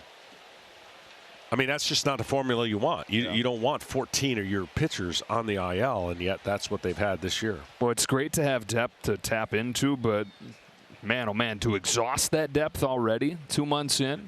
They've used 13 different starting pitchers. Yeah, if you put that on every team in baseball, the record would be flipped the other way. And that's kind of what Dave Roberts was saying. You know, would you expect an under 500 record when you give in the fact that you've got this many pitchers? He said, absolutely. That's where I thought we would be. But, you know, I'm kind of excited that we're not in that position. He said had you given him all the facts that we now have at the start of the season, he would have said, I would think we'd be about where Atlanta is. Exactly. You know, hold and serve around 500. Pretty tight zone right there from John Tumpane, drawing the ire of the birthday boy over there. Yeah, his nickname's Doc. And it's been for good reason with the way they've dealt with injuries. 14 pitchers on the injured list. They found out just yesterday that Evan Phillips is going to have to undergo Tommy John surgery, so they lose him. Their top 5 right-handed relief arms, all on the injured list. Emmett Sheehan's somebody that's coming quickly, rehabbing currently. And they got Clayton Kershaw back recently. Strike one on Austin Wells. But what will they get from Tyler Glasnow and Blake Snell? Roki Sasaki, too, down the stretch and when it matters most in October. When the roster was put forth on paper, 110 victories was an easily achievable. I mean, people just were enamored with what they had and what they spent and what they got. But that paper has been crumbled up and thrown away until you can get them back healthy. Because when they're healthy, I would argue their staff could be as good as anybody's ever. But there's been a track record here now for a while of pitchers getting hurt and being injured, or signing pitchers that have been hurt and getting injured. And that has to change. If they're going to be a defending champ this year, They have to have those guys healthy come September. They did it last year with, like you said, they were barely holding it together. You had Yamamoto coming back from injury to give him everything he had, really emerged in the postseason. Jack Flaherty, they got in a trade at the deadline. Where would they have been without him? And then Walker Buehler, way he performed in the World Series. Wells is down on strikes, one gone in the fifth. And to your point, it's not just this season. This is perennially the Dodgers dealing with pitcher injuries more than anybody. They're aware of it. They've been talking about it, and I'm sure they're trying to do something about it because that's not just bad luck. And they do have resources to take care of some of that. And a paper-thin margin is what happened last year. That cannot happen again. There's no way they can, teams just, they always want to build their back end of rotation and try to rely on it. They have 10 more relief innings than anybody in baseball. That trend has to flip in the second half. Ohtani can help a little bit there. And then the guys we mentioned coming back would absolutely help. 1 ball, 1 strike on DJ LeMahieu. Kenny, it's never too early to start talking trade deadline, right? What do you think? Never too early, Joe, but with the Dodgers, fans expecting them to add another starting pitcher probably will be disappointed. And the reason is this. Andrew Friedman, president of baseball operations, built this roster so he would not have to overpay at the deadline. It's something he hates doing. So that's why they built this incredible depth. That's why they're slow playing some of these injuries. They just feel that they're going to be ultimately in a strong enough position. We'll see. Under the radar move recently, Alexis Diaz, who was an all-star closer for the Reds just 2 years ago, got DFA'd by Cincinnati. Dodgers just picked him up, sent him to AAA, trying to fix him. How many times have you seen a team, Dodgers also at the top of the list of that, taking a reliever who's experienced success earlier in his career and re-tapping into that, helping him rediscover it, and try to do that with Diaz, who's had filthy stuff when he was right. Yeah. I'm just amazed at how many great arms they have. I mean, their bullpen. And we talked about this a little bit the run of last year. I knew there were going to be some circumstances they were going to have to deal with because of that. You just can't expect these guys to bounce back the amount of innings, the amount of stress at late in the year, and it certainly has showed itself in the bullpen. The bullpen's the reason they won. It was that good. And now the bullpen is showing kind of the scars from last year, and that's why they added some bullpen pieces. Strike 3 called on LeMahieu, 2 gone in the fifth. Yeah, the Pen covered 60% of the innings in the postseason. He had the Pen game to save their season in Game 4 down in San Diego. Pen game in the clinching game of the championship series against the Mets, and then clinching game of the World Series became one. Yeah. Jack Flaherty got knocked out quickly. And you know what? It's not hindsight now looking at it. Bebas. Dave Roberts knew they were not in a strong position, even if they had to go back to L.A. and play Game 6 and 7. That's why that game and the way he emptied and used his resources, he emptied everything to win that game. And Lott would say, being down 5 runs, what could possibly, how would that even come into play? Bebas gets into this ball, deep center field. Pages on a dead sprint, turns and watches it hit off the wall. Bebas dives into second with a double.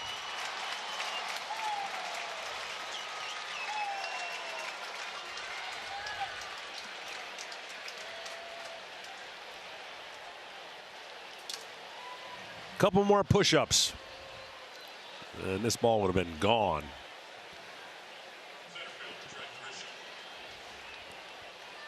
Back to the top in Grisham. Yeah, the part of that Game 5 that, it gets focused on what unraveled in the fifth, but how dominant Cole had been to that point. Yeah. It wasn't just the unraveling. It was how high things were looking for the Yankees at that point. They were going to be heading. He had a no-hitter going, and it looked like there's a decent chance he might actually do it. They had Rodon lined up for Game 6 back in L.A., and then who knows in Game 7.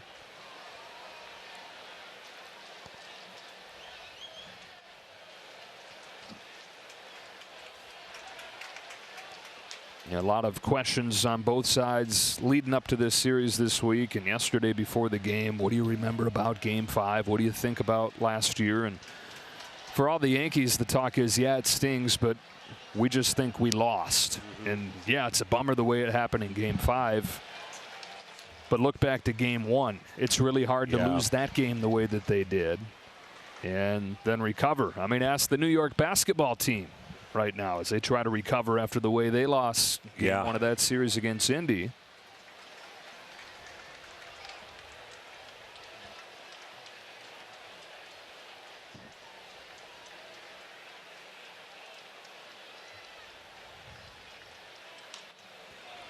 The mental gymnastics that you have to play when you go deep, it's difficult. Because only one team's going to win. The other team's going to answer those questions all offseason. What if? Could have been. And that inning will be a historic inning, really, for a long time.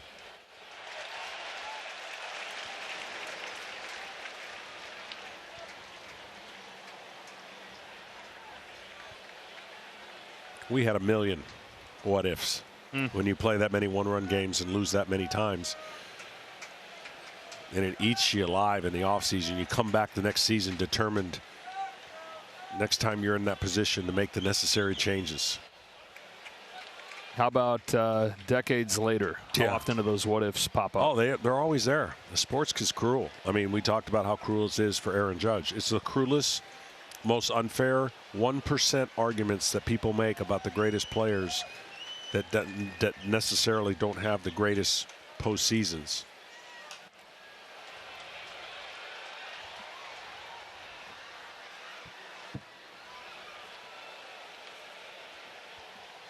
I mean, you know the pressure that Rory McIlroy had in golf on not completing a major, and only 5 or 6 people ever did it, and it was like as if he was going to be a failure if he didn't do it, and he finally got it and it relieved all the tension and the weight he was carrying. Another 2-2 coming to Grisham, and another foul ball. Man, he did, that's a situation of a guy not just winning, but conquering so much mentally.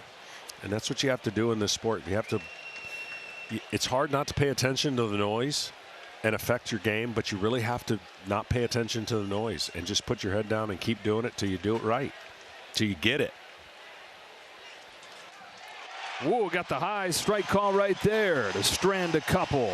The Yankees have had the home runs in this series, but they're 0 for 8 with runners in scoring position. And the offense splendid today, but Landon Knack, a run over 5 innings against one of the best offenses in baseball. This is Mark Leiter Jr., who's not given up a run over his last 10 games. Got to save his last time out. Misses upstairs with the first pitch to Ha-Sung Kim. Kim's had himself a day. A walk in the first inning, absolutely drilled a home run his second time up. And he's got a highlight defensive play. He's got another base hit. Kim goes the other way to lead off the 5th. Good Hands play sponsored by Allstate. Taking a further look at Kim. Getting the start today at short with Mookie Betts out. Look at him stepping into the ball right there. He started in AAA as they tried to engage his lower half a little bit more in his swing. Never had hit for a ton of power. Has added that a bunch, shown it off in the big leagues, and has always been known for the glove. He's got to be hitting over 500 at home now. I mean, he loves hitting at home, and this is a perfect time for him to make it a tough decision to not play him. It's just where do you play him? Yeah. Good problem to have. But, I mean, his problem was, I'm going to have to go back to Oklahoma City. And he did enough when it looked impossible for him to stay to convince him to maneuver the roster otherwise. And he stays up. Ohtani's out in front. It's 0-2. There's that pitch that Leiter has been successful with, is that splitter. Just 6 for 38, the league coming into this game. And I'm telling you, the Dodgers have not seen this Ohtani pitch and hit yet.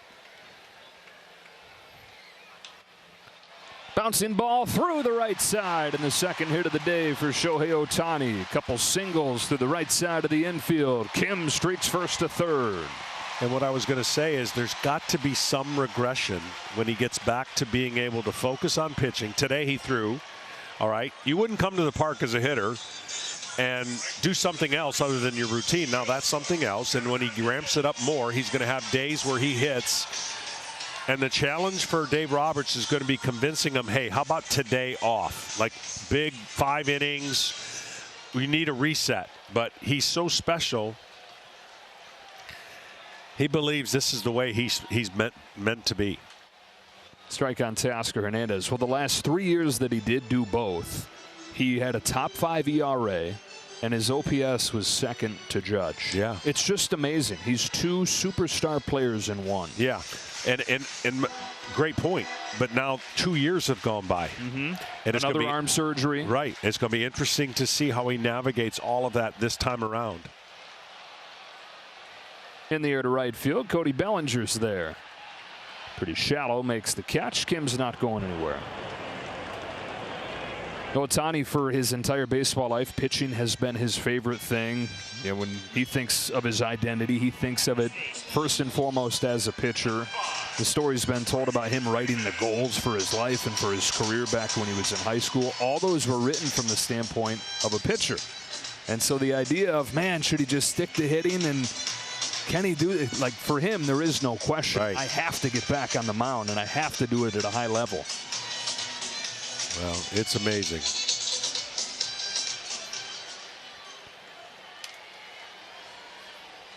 First and third, one gone in this 5th inning. Freddie Freeman, the batter.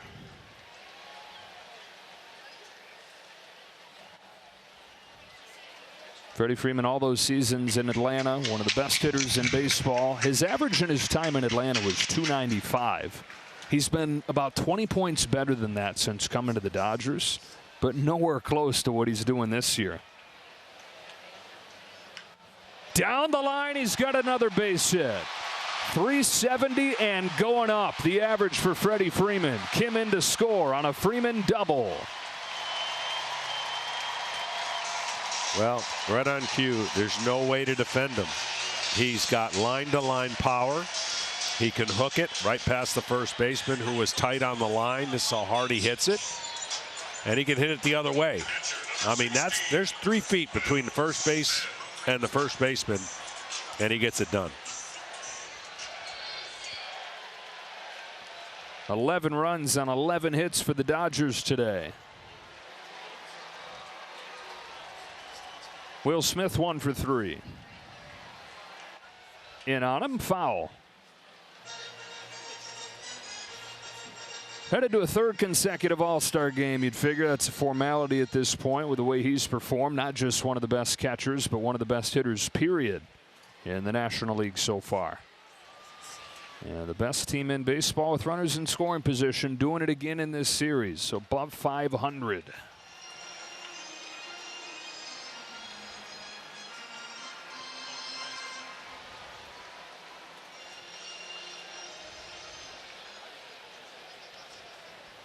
Ohtani at 3rd, Freeman at 2nd. A 1-1 pitch to Will Smith is popped down the line, foul. Long-term contract for Will Smith at the start of last season. 30 years of age, in his 7th year now with the team. Signed a 10-year extension. Dodgers knowing what they have. Steady hand, Will Smith. Have him signed through his age 39 year. I just love how they brought him up in the game. When he was called up, they saw the playoffs. They just started preparing him for what he is absolutely doing right now. The Dodgers do that very well with their young players. That's why they have so many young stars. Call him up, let him see the success, teach him the ropes, and then hand it to him. And now he's got the reins. And when you say call him up, they brought him up before he was even on the team and just let him be around. Exactly. A year before he debuted. Pokes this one off the end of the bat. Runners will stay put. 2 out.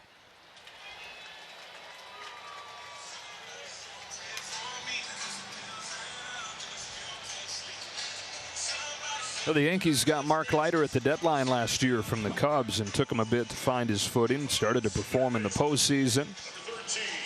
Yeah, he's been one of their top relief arms lately.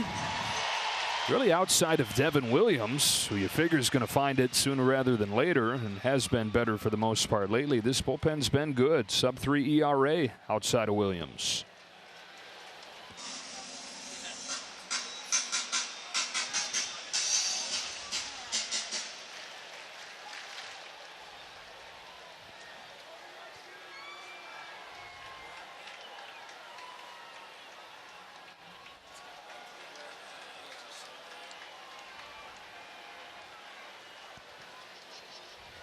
Two for three, 4 knocked in for Max Muncy today.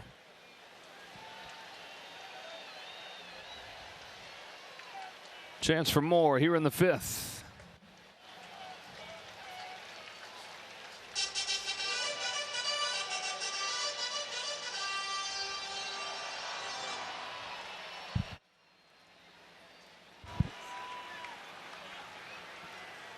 De Los Santos, who warmed earlier, back in the first inning, going to warm again as Muncy leans on one. If it stays fair, he's got his 2nd of the game and the 201st of his career. Off the foul pole. 14 for the Dodgers over the first 5 innings against the Yankees.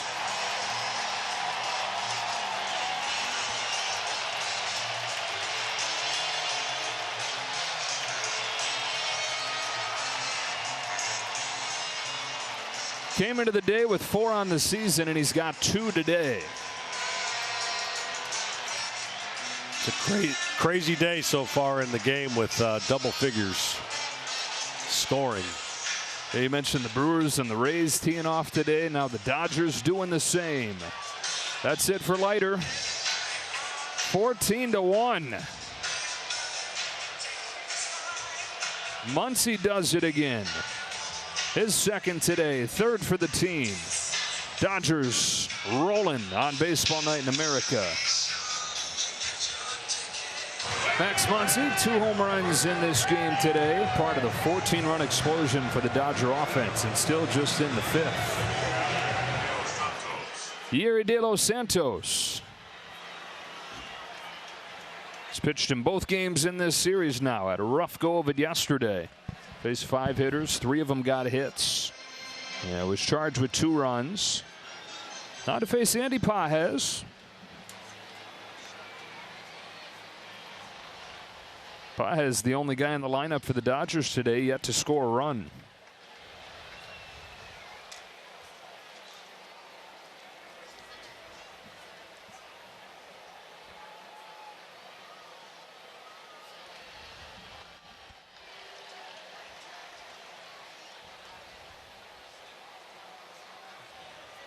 One of those days you look forward to finishing if you're the Yankees. And one of those days, baseball being an everyday grind becomes a good thing. To do it again the next day, turn the page as quickly as possible. Carlos Rodon going to go for the Yankees in the finale. They're going to have to do it against Yoshinobu Yamamoto, though. Fantastic matchup. The guys will have on ESPN Sunday Night Baseball.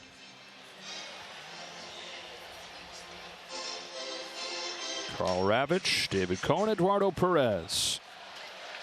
And actually, it's going to be Ryan Yarbrough tomorrow. Still a good matchup, though, with the way Yarbrough has pitched lately. Former Dodger. Funky.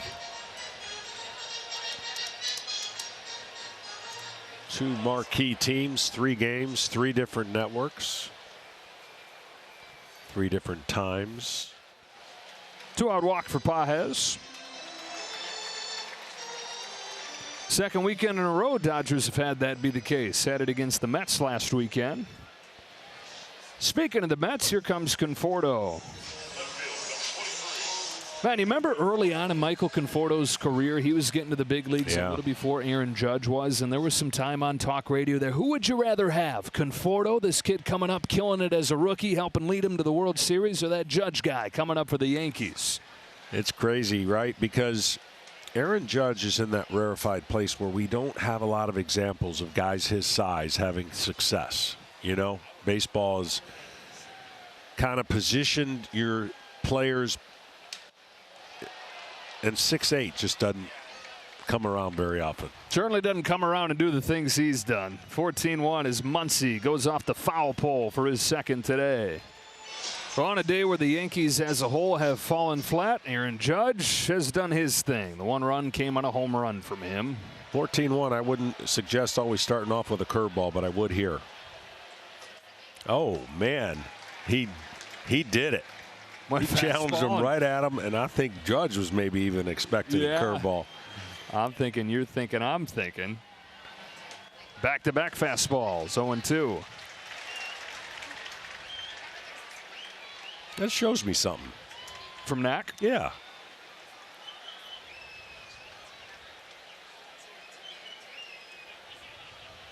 This is back-to-back good outings for him. He went into his start against New York, the Mets, on Sunday with a 6 ERA for the year. Gave up just 1 earned run over 6 innings. Same deal going into the 6th here against the other New York club. Take a look at StatCast 3D, powered by Google Cloud. The 2 home runs for Aaron Judge in this series. First inning home run yesterday, and he got one in the 4th today. I don't even need that other statistic to know that I think those would have been home runs in every ballpark. Even Comerica. Even there.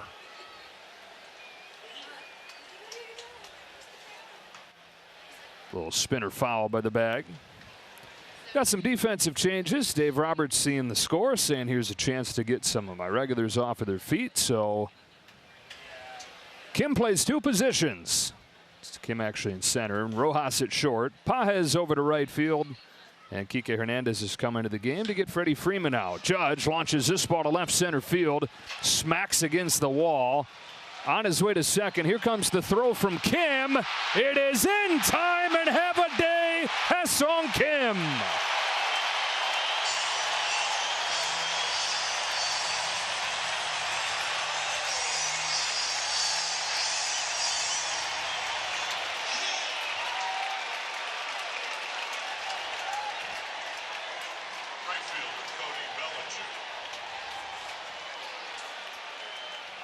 This ball was hit so hard that it bounced right back to him. Easy throw to second. Great tag. It's the Dodgers and Dave Roberts' birthday. They're having a party. How about Kim throwing a party of his own with a home run, a web gem at short, then he moves over to center field and does that as Bellinger goes the other way with his first hit of the weekend. Kim, fairly new to the outfield, played it a little bit in Korea, but he's a lifelong infielder. Showing off it doesn't matter where you put him. And just a great tag to find the cleat. See, he hits the first cleat in the air. And you got to know, he knows who's coming in behind him. There's some big old spikes coming up. You can feel him coming probably. Yeah. The ground shaking. Strike on Goldschmidt.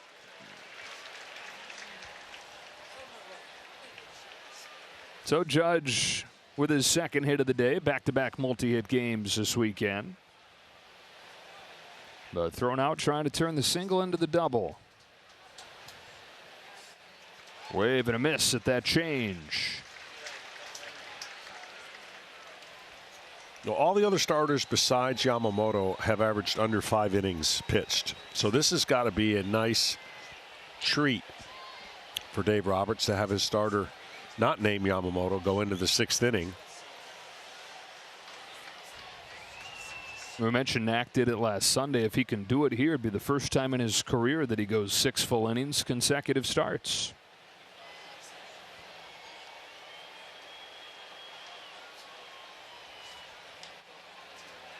Pop fly right side, Kiké Hernández, and the ball has found 2 of the guys that had new positions in this inning. 2 out in the 6th.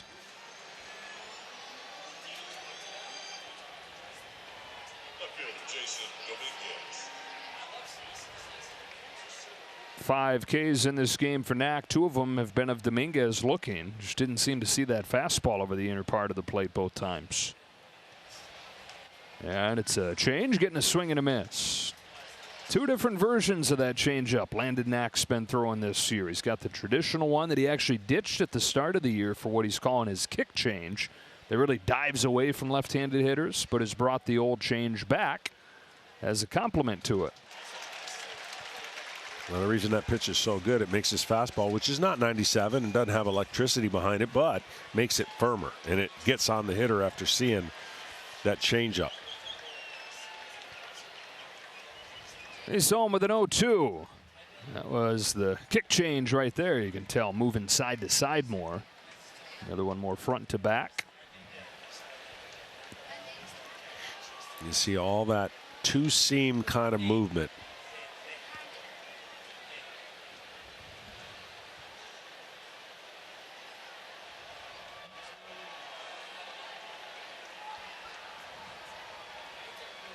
Yankees 0 for 8 against his changeup today.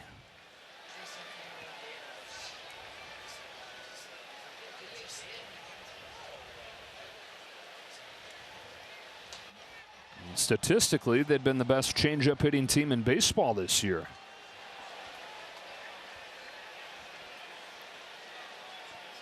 Anthony Bonda warming in the Dodger bullpen with Knack at 100 pitches. 2 gone here in the 6th. Here's his 2-2 to Dominguez.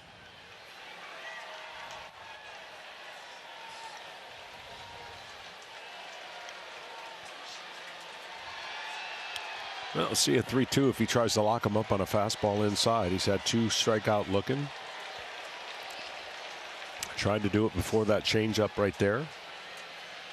Probably his last pitch, last batter.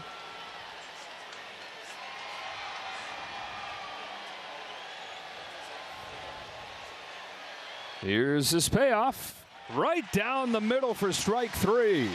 Finishing his day with his 6th strikeout, and he's gone 6 full in back-to-back games for the first time in the big leagues.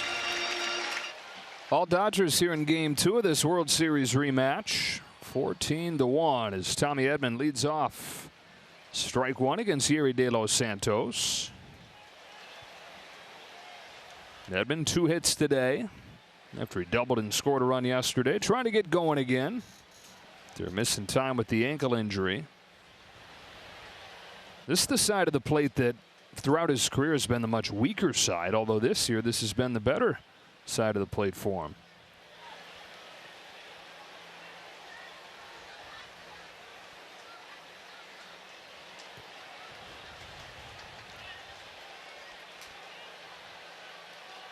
Started switch hitting as a kid, playing wiffle ball games with his family because he wanted to be exact in mimicking full major league lineups. And he says, I can't do that if I'm only hitting right-handed. So he taught himself how to hit lefty too.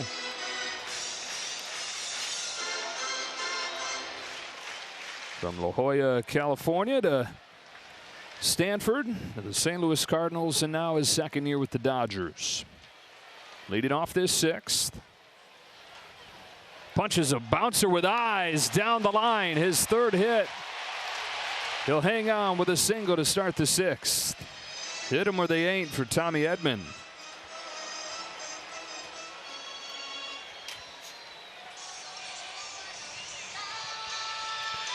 Well, what do you think got your season going when somebody might ask?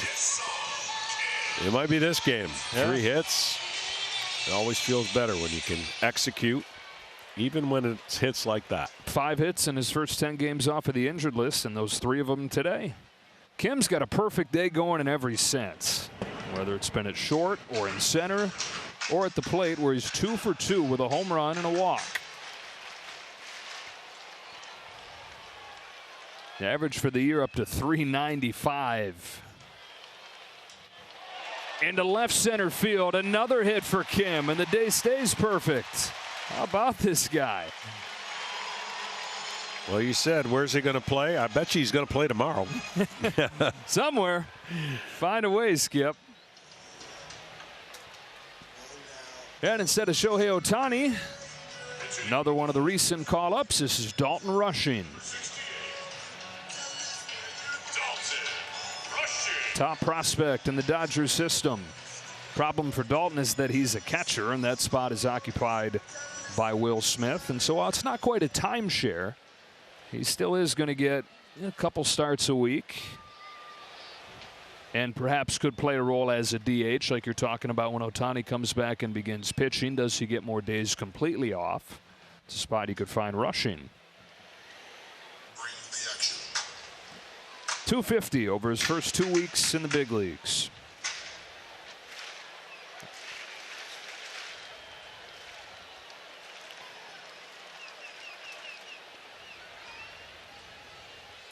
So you're telling me the Dodgers are feeling like they're not rushing him? That one you did mean to do. Yeah, 100%. Yeah, that one for sure. You had lined up. You saw the roster. You're like, oh, baby, I can't wait for Saturday.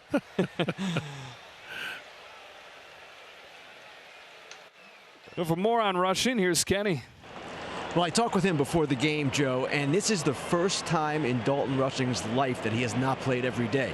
So clearly it's an adjustment, but he's enjoying being around major league players, enjoying being mentored by Will Smith, who also went to the University of Louisville.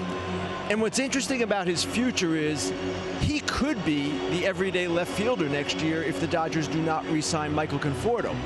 The problem with that is if you give up on him as a catcher, you're perhaps compromising his values. So that's a decision down the line, but right now he's soaking it all in. Showing off a pretty advanced approach at the plate. Yeah, looks hitterish. Really does, right? I mean, payoff. A pop-up back of third. Bebas called off by Volpe. Well, the book close, you would figure, on Landon Knack. 6 innings, just 1 run against the top offense in the American League. did a nice job. Got a double play early in the first inning, and then his team responded with 10 runs in the next 2. And the kid from Tennessee with a bow to the boy from Korea. Kiké Hernández comes up. First at bat of the day for him.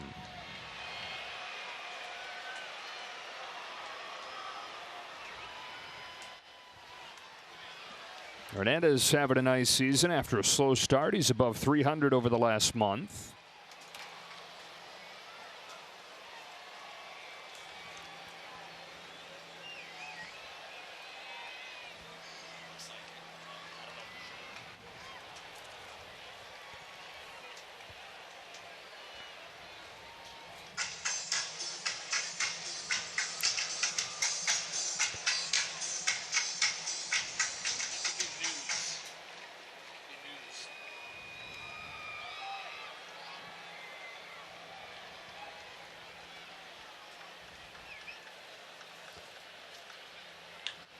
Hernández on an 0-2 pitch, wraps a base hit into left field.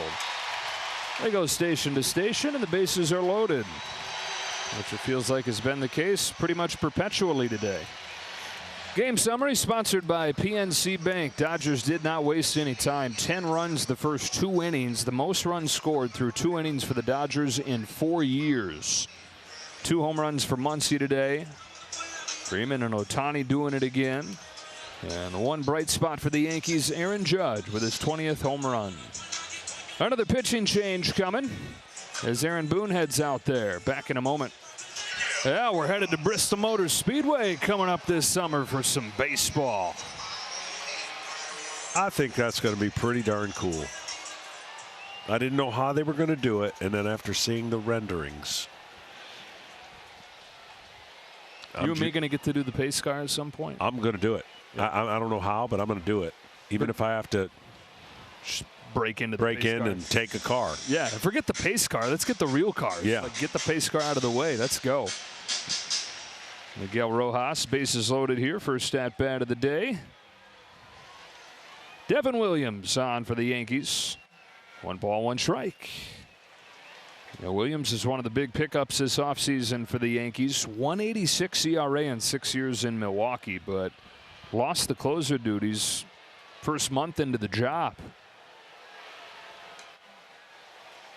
Got his first save opportunity in a month on Tuesday against the Angels and got the save, but gave up 2 runs in that game. Barely able to hold on. One of the top relievers in baseball, though, since he debuted. The Yankees are hoping he can rediscover that.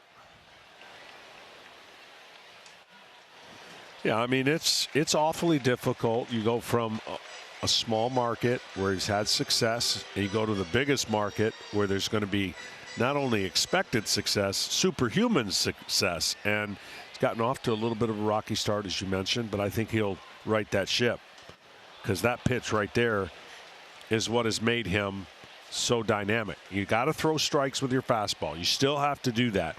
But when you can throw a 3-1 pitch like that and get a hitter to swing and miss, you know it's a really, really good pitch. The airbender, they call it.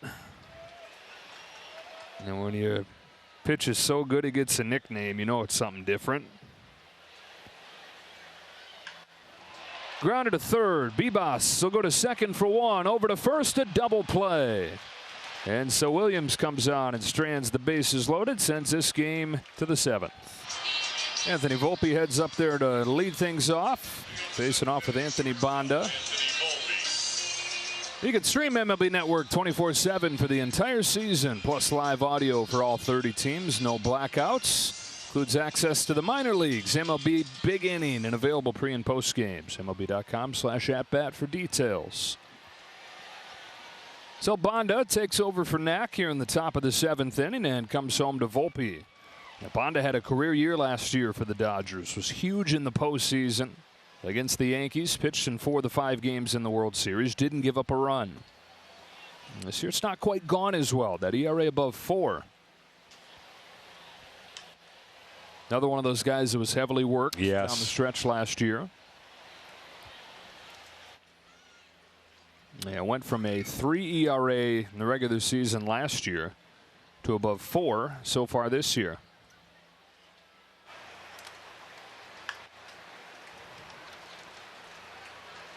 Volpe, Wells, and LeMahieu for the Yankees here in the 7th. Volpe's 0 for 1 with a walk. Blown run for the Yanks coming on a Judge home run back in the 4th. 6 innings from Knack, really good today. A strikeout for Banda. Now these Yankees are back on Baseball Night in America next weekend as they face off with the Red Sox. It'll be back-to-back weekends. Yankees and Red Sox go head-to-head. Boston the weekend after that. Check your local listings for the game in your area. 7:30 Eastern on Fox next Saturday. Rafael Devers, all the drama at the start of the season. He at this point is about the only good thing going for the Red Sox, who got shut out today by the Braves, falling 4 games below 500. It's been a strange, streaky year for Boston. We're over a third of the way, right, through the season. And I'll pose an interesting. Let's play a little. Do they remain, or I love it. We got divisional leaders with the Tigers, the Yankees, and a tie with Seattle and Houston. Do you see any changes that will happen with those divisions when it's all said and done? Well, give me a team out of Mariners, Astros. All right, let's go Seattle. Okay. I still think the Rangers are going to win that division. Okay. The Rangers, if they find offense, 100%. Love their pitching staff. They haven't scored, and they've got the brother of Aaron Boone as their new hitting coach. It gets a little more interesting in the National League. You got the Cubs, the Dodgers, and currently, with a K right there, a tie between the Mets and the Phillies. So let's say Phillies, Cubs, Dodgers, current division leaders. I'm going to say those are the division winners in the National League. I'm going to go back to the American League, though, and say somebody else wins the Central. I'm not completely sold on Detroit yet. Interesting. That's interesting. They're in a good mode right now, and that's the beauty of being over a third of the way. Teams are going to make moves, right? They're going to have. It's going to change the direction after the All-Star break. But in the American League East, the Rays got hot, the Blue Jays got hot, and the other 2 teams in that division have kind of lost momentum with the Red Sox and Baltimore. Yeah, the Yankees have the largest division lead in baseball at 6 games coming in. How about them Tigers, though? 38-21, building off of how they finished last season, making a run to the postseason.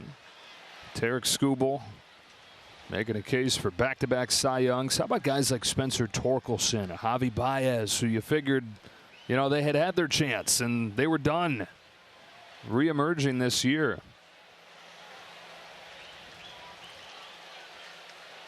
Nothing in 2 on LeMahieu. Bonda trying to strike out the side. Kenny, what do you think? I'll give you 2 teams in the American League that I still see as formidable. The first is Minnesota. They've pitched extremely well. If they can keep Correa, Buxton, and Royce Lewis on the field together, look out. The second, the Houston Astros. Here they are again. Alvarez is still out. Turns out he has a fracture in his hand, and yet they have all these pitching injuries. And amazingly, they are still in contention, big-time contention, in the AL West. Yeah, that is amazing. I mean, they credit their organization and what they've done, and to be in this spot, losing the amount of players they did, and just really they're not giving up. They're just. Who do you have lurking there that's not a first-place team that's going to make a run? I think St. Louis has gotten awfully interesting. Yeah, it's. They went from not being relevant to a long winning streak. Sonny Gray is having a fantastic season. I think St. Louis is going to push the Cubs, who are having a really good season as well.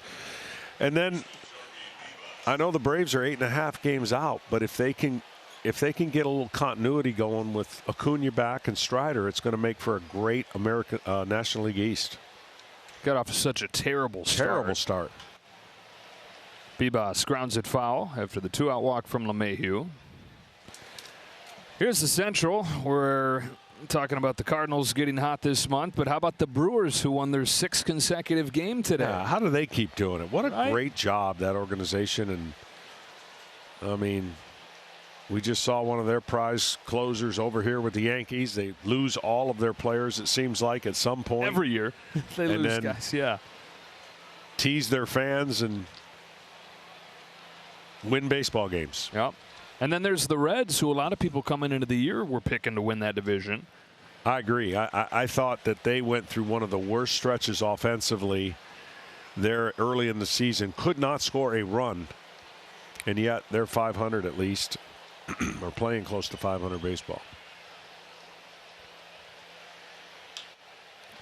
Grounded to first. Kiké Hernández to the bag. We stretch in Los Angeles. All Dodgers tonight. So we take a look at Fox Foresight, powered by Google Cloud. Giving Will Smith an 80% chance. Wow. That's high, Google. Thank you, though, for powering these real-time insights. Luke Weaver's on the pitch. This is the Yankees closer, but desperate times given the pitching situation today, calling for him to come into a 13-run game. They got just 1 1/3 from their starter, Will Warren. And so Weaver, the 7th guy they've used. I still can't get over 80%. Yeah, I know. Hey, he's having a good year, but my goodness.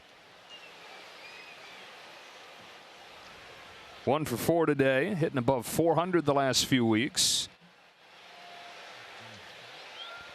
Couple new defenders in the game. Oswald Peraza comes into short, and J.C. Escara. Did Google know Weaver was coming in? I don't know if they knew that. This guy's good.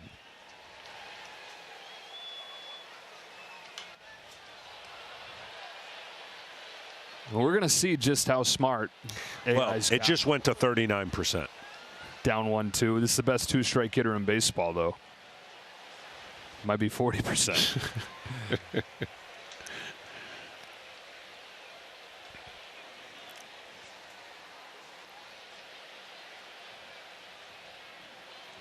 Humans are still the best. Yeah. Love humans. 1 gone in the 7th. Now, Luke Weaver, what a story this guy is. Former first-round pick, top prospect as a starting pitcher.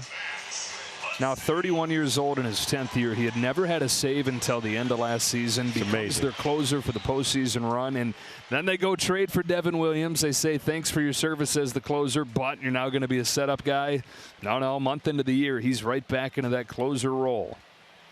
And he misses with the first one to Muncie. Yeah, baseball is a crazy sport. It's a long season. So many things can change. You always have to be ready. You never know when your moment's going to come. And for Luke Weaver, he might be in the prime of that right now, and how he's really turned his career into a severe weapon for the New York Yankees.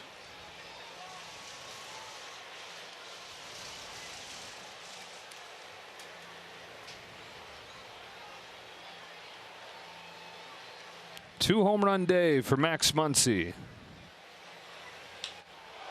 Hooks this ball to right center field. Bellinger there to cut it off. 2 out. Why not show those 2 home runs? The first one that he hit was the 200th of his career. It's another scary thing thinking about these Dodgers, the way they've been clicking these couple days without Mookie Betts, for a lot of this season without Max Muncy doing what he always does for him. Yeah, look, Edman was struggling.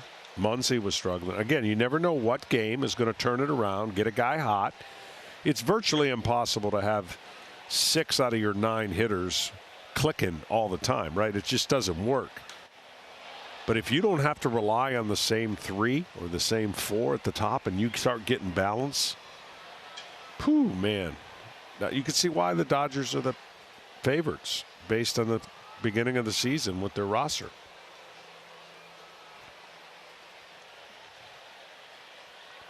Pages, only guy in the starting lineup that has not scored a run in this game. He's got 2 walks, but yet to touch home plate. Second-year big leaguer out of Cuba.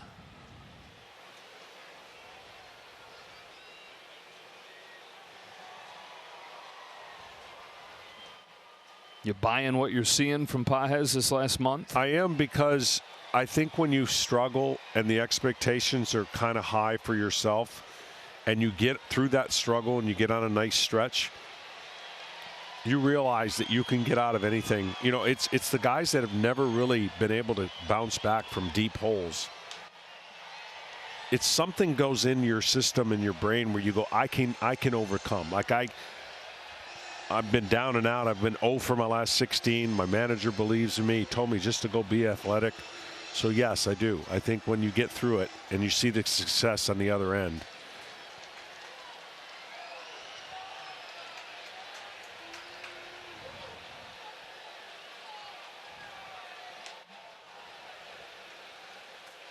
plus, he's one of the best video game players of baseball that we have. And by that, you mean playing the video games himself. MLB The Show. Yeah. Knows all the trends of all the pitchers. Yeah, it's not even fair. Guys playing him online like, who is this dude? That's hit hard to left center field, headed for the seats and gone. Well, now everybody in the lineup has scored a run today, and for Andy Pages, he's done so with his 10th home run of the year. He liked to play with himself on the video games lately. Right on cue.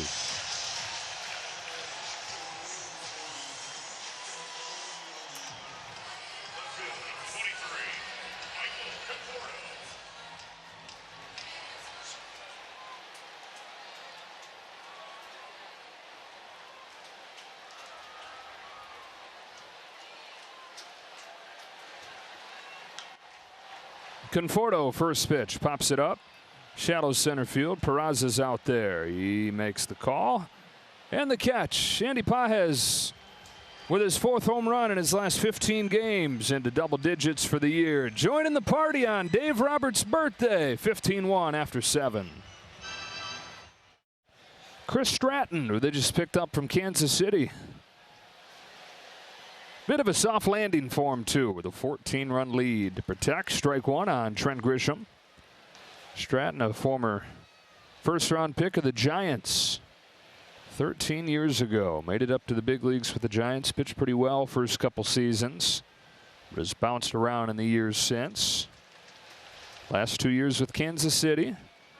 And Dodgers hoping to make him a latest reclamation project.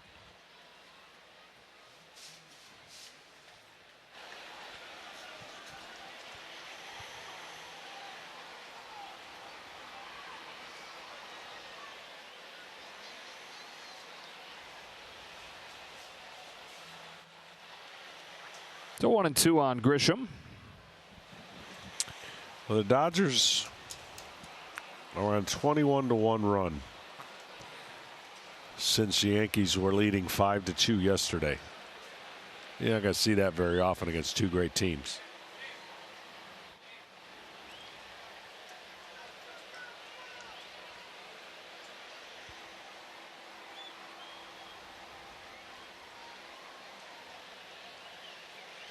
Judge is on deck.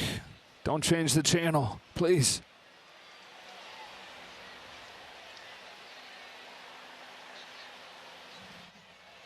Foul tip into the glove. Strike 3. Stratton strikes out Grisham. And now here comes Judge. 2 more hits for him today, including his 20th home run of the year. Aaron Judge. Oh, he's all the way down to 391. Man, what is wrong with Aaron Judge? Slumping.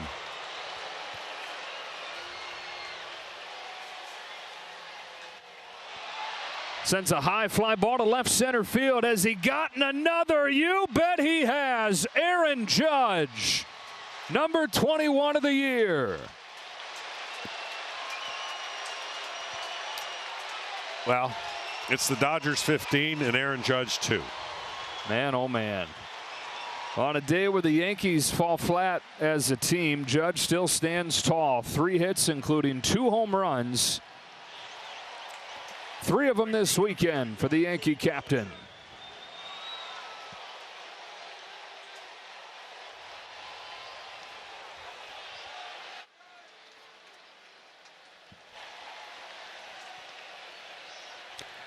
You know, Aaron Boone could have easily taken his star out and rested him, get him off his feet. I'm glad he didn't. You get in rhythm, you stay in rhythm, carryover effect. And he talked about Aaron Judge now knows these last couple years how to navigate a 162 game season, whether he's completely healthy or not. And he has definitely gotten to that level in his career where it's over. He has got to get called up to a higher league. That's right. Him and Ohtani can share the They plane, really should. Yeah. They should get called up to a higher league. That's what all the players will say when you see someone that great having a season like that. They say, you got to get called up, son.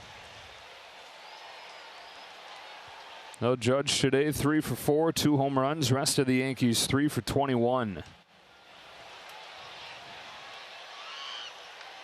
And in an era where it's relative to the rest of the league, what he's doing hitting 390, it's just that much more impressive. Yep. An era where the league's hitting 240.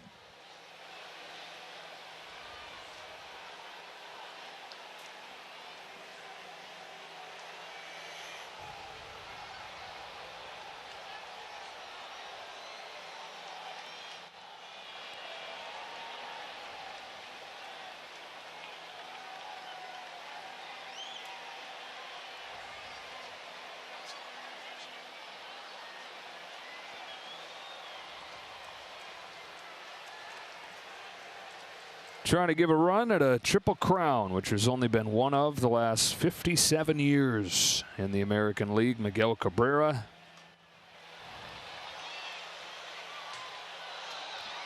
And that continues a trend that will have to change for the Yankees, but all 7 runs have been on via the homers.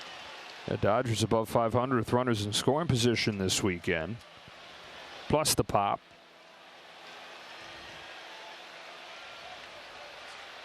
Aaron Boone's team going to suffer back-to-back losses for the first time in almost a month, and a series loss for the first time in a month. Got the Guardians coming in on Tuesday as they open a new homestand. Supposed to get Jazz Chisholm back. Sounds like Chisholm's going to play third base, which he started playing for the Yankees last year. LeMahieu to stay at second.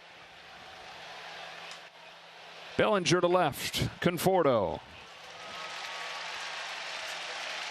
Another look at Judge's second today. Breaking ball. And I mean, we've seen this for the last 3 years. Majestic. First baseman AL record, so much so that them. the opposing manager could just say, wow. Yeah.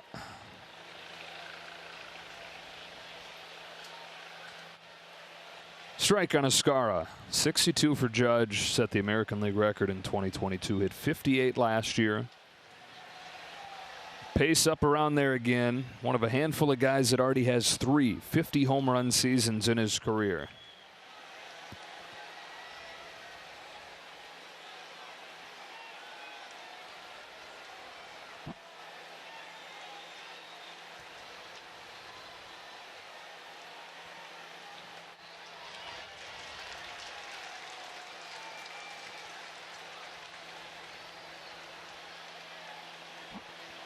Pretty good company.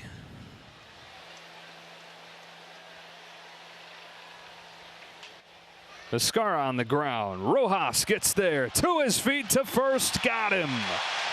Miguel Rojas, one of the best fielders in the National League, makes a nice play there to finish off the top of the 8th. Already 15 for the Dodgers and licking their chops for more here with a position player into the game to pitch. Pablo Reyes floats in strike 1 on Tommy Edman. It's his 5th career pitching appearance, and he's got a 2.25 ERA. Veteran utility man.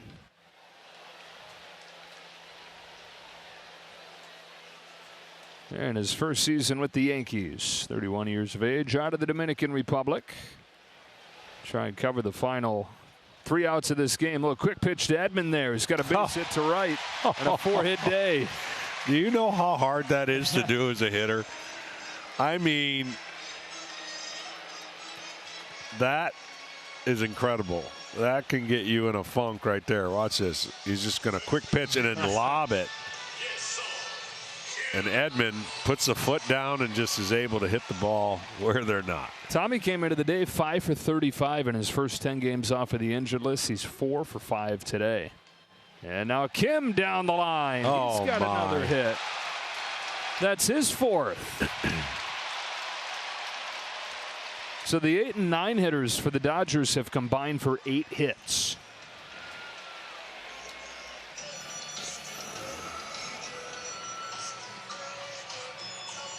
Incredible. Designated hitter number 68, Dalton. Well, there are 2 things that Kim didn't do a ton of in his offensive game in Korea. Hit for power, which we've seen him do today, and hit the ball the other way, which he's done more than anything since getting to the big leagues. Here's Rushing sending a high fly ball to deep right field, and his first major league home run comes against Pablo Reyes. Well, I was going to ask you if the Dodgers end up with the most runs today, but it's a moot point. Looks like they have. Yeah. 18. Brewers had 17. Oh, you mean across baseball? Yeah, the Rays had 16. Now, if you're rushing, are you saying, man? No. You don't even care how you get. No. Give me, yeah. That feeling's too good. Number 8, Kiké It's actually harder to do against an eephus pitch than it is against velocity.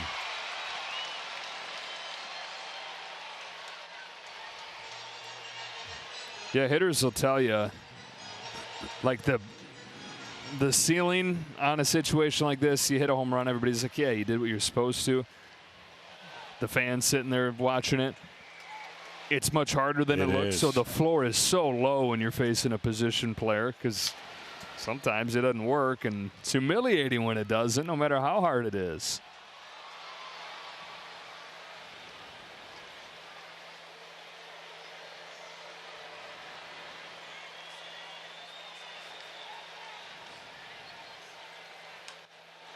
Hernandez swats his second hit the other way.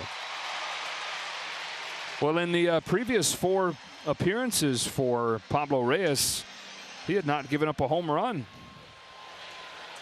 Gives one up to Rushing. Okay, 23 hits. Sheesh. We got to play a different game. Like 23 hits was the first. I think that's what Milwaukee had. So that's the high. Okay, Dodgers have 20. Have 20. Google. Let's ask Google what the percentage of chances. Give him a chance at redemption. Pablo's saying, come on, John. John Tumpane, not you, Smoltz. If I get it close, give me a strike. Wow, down the line. If it's fair, it's gone. Foul.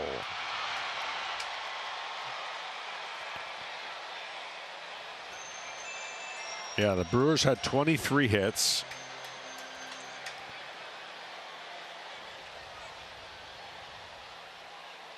Let's see what the Rays had.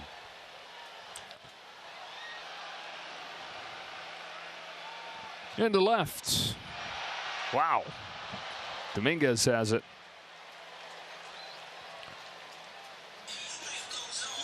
Well, tomorrow the fastest racing on earth hits the streets of the Motor City for the Detroit Grand Prix. The IndyCar season continues tomorrow at 12:30 Eastern on Fox after the spectacle that was the Indy 500 last weekend. Hey, Google could still be right. They are. There we go. Smith has his second hit, and the computers win. 80%. There you go. Oh, they knew. They knew. Why did we give up on Google? Why did we taunt AI? That was just crazy of us. It is. Send us to oblivion. There you go. There it is. Feel the computer's getting smarter by the minute.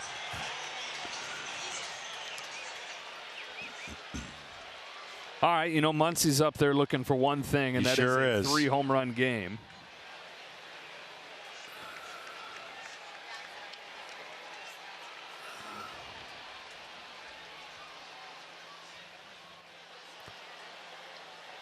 All right, now he's gonna gas him one. See if Muncie's ready. Oh. It's charted as a changeup.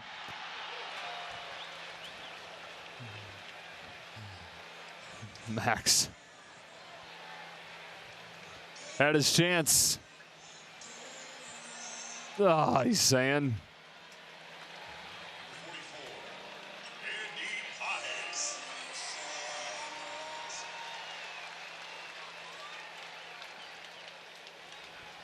Pages went deep his last time. At third, Bibas. And Pablo Reyes limits the damage.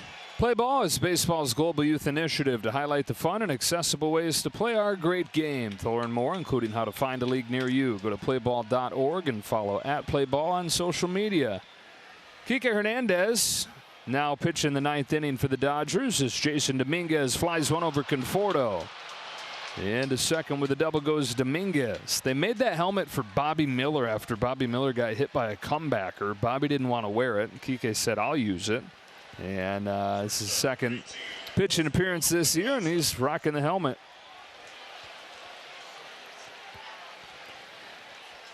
Dodgers-Yankees World Series rematch has devolved into position players pitching for both teams in the final half inning.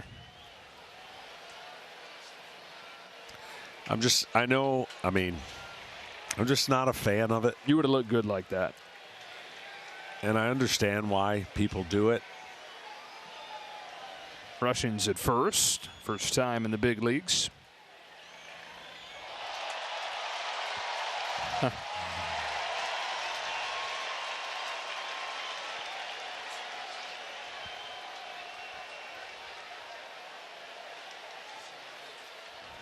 It's Peraza's first at bat today. Came on for Volpe. Stopped at third by Muncy. One gone in the 9th. This is Hernandez's second pitching appearance this year. Pitched a scoreless inning the first time. So that helmet has a perfect ERA.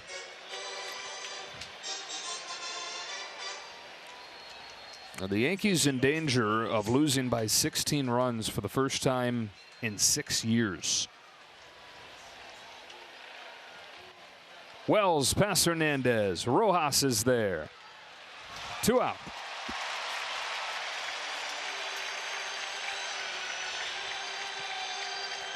He's got the slow Ephus pitch curveball down pat. 26, DJ LeMahieu with 2 gone in the 9th inning. Popped into center field. Kiké Hernández will pitch a scoreless 9th inning and put the finishing touches on an absolute blowout. Dodgers 18, Yankees 2. Didn't see this coming. Wow. 18 runs on 21 hits on a day where they're without Mookie Betts.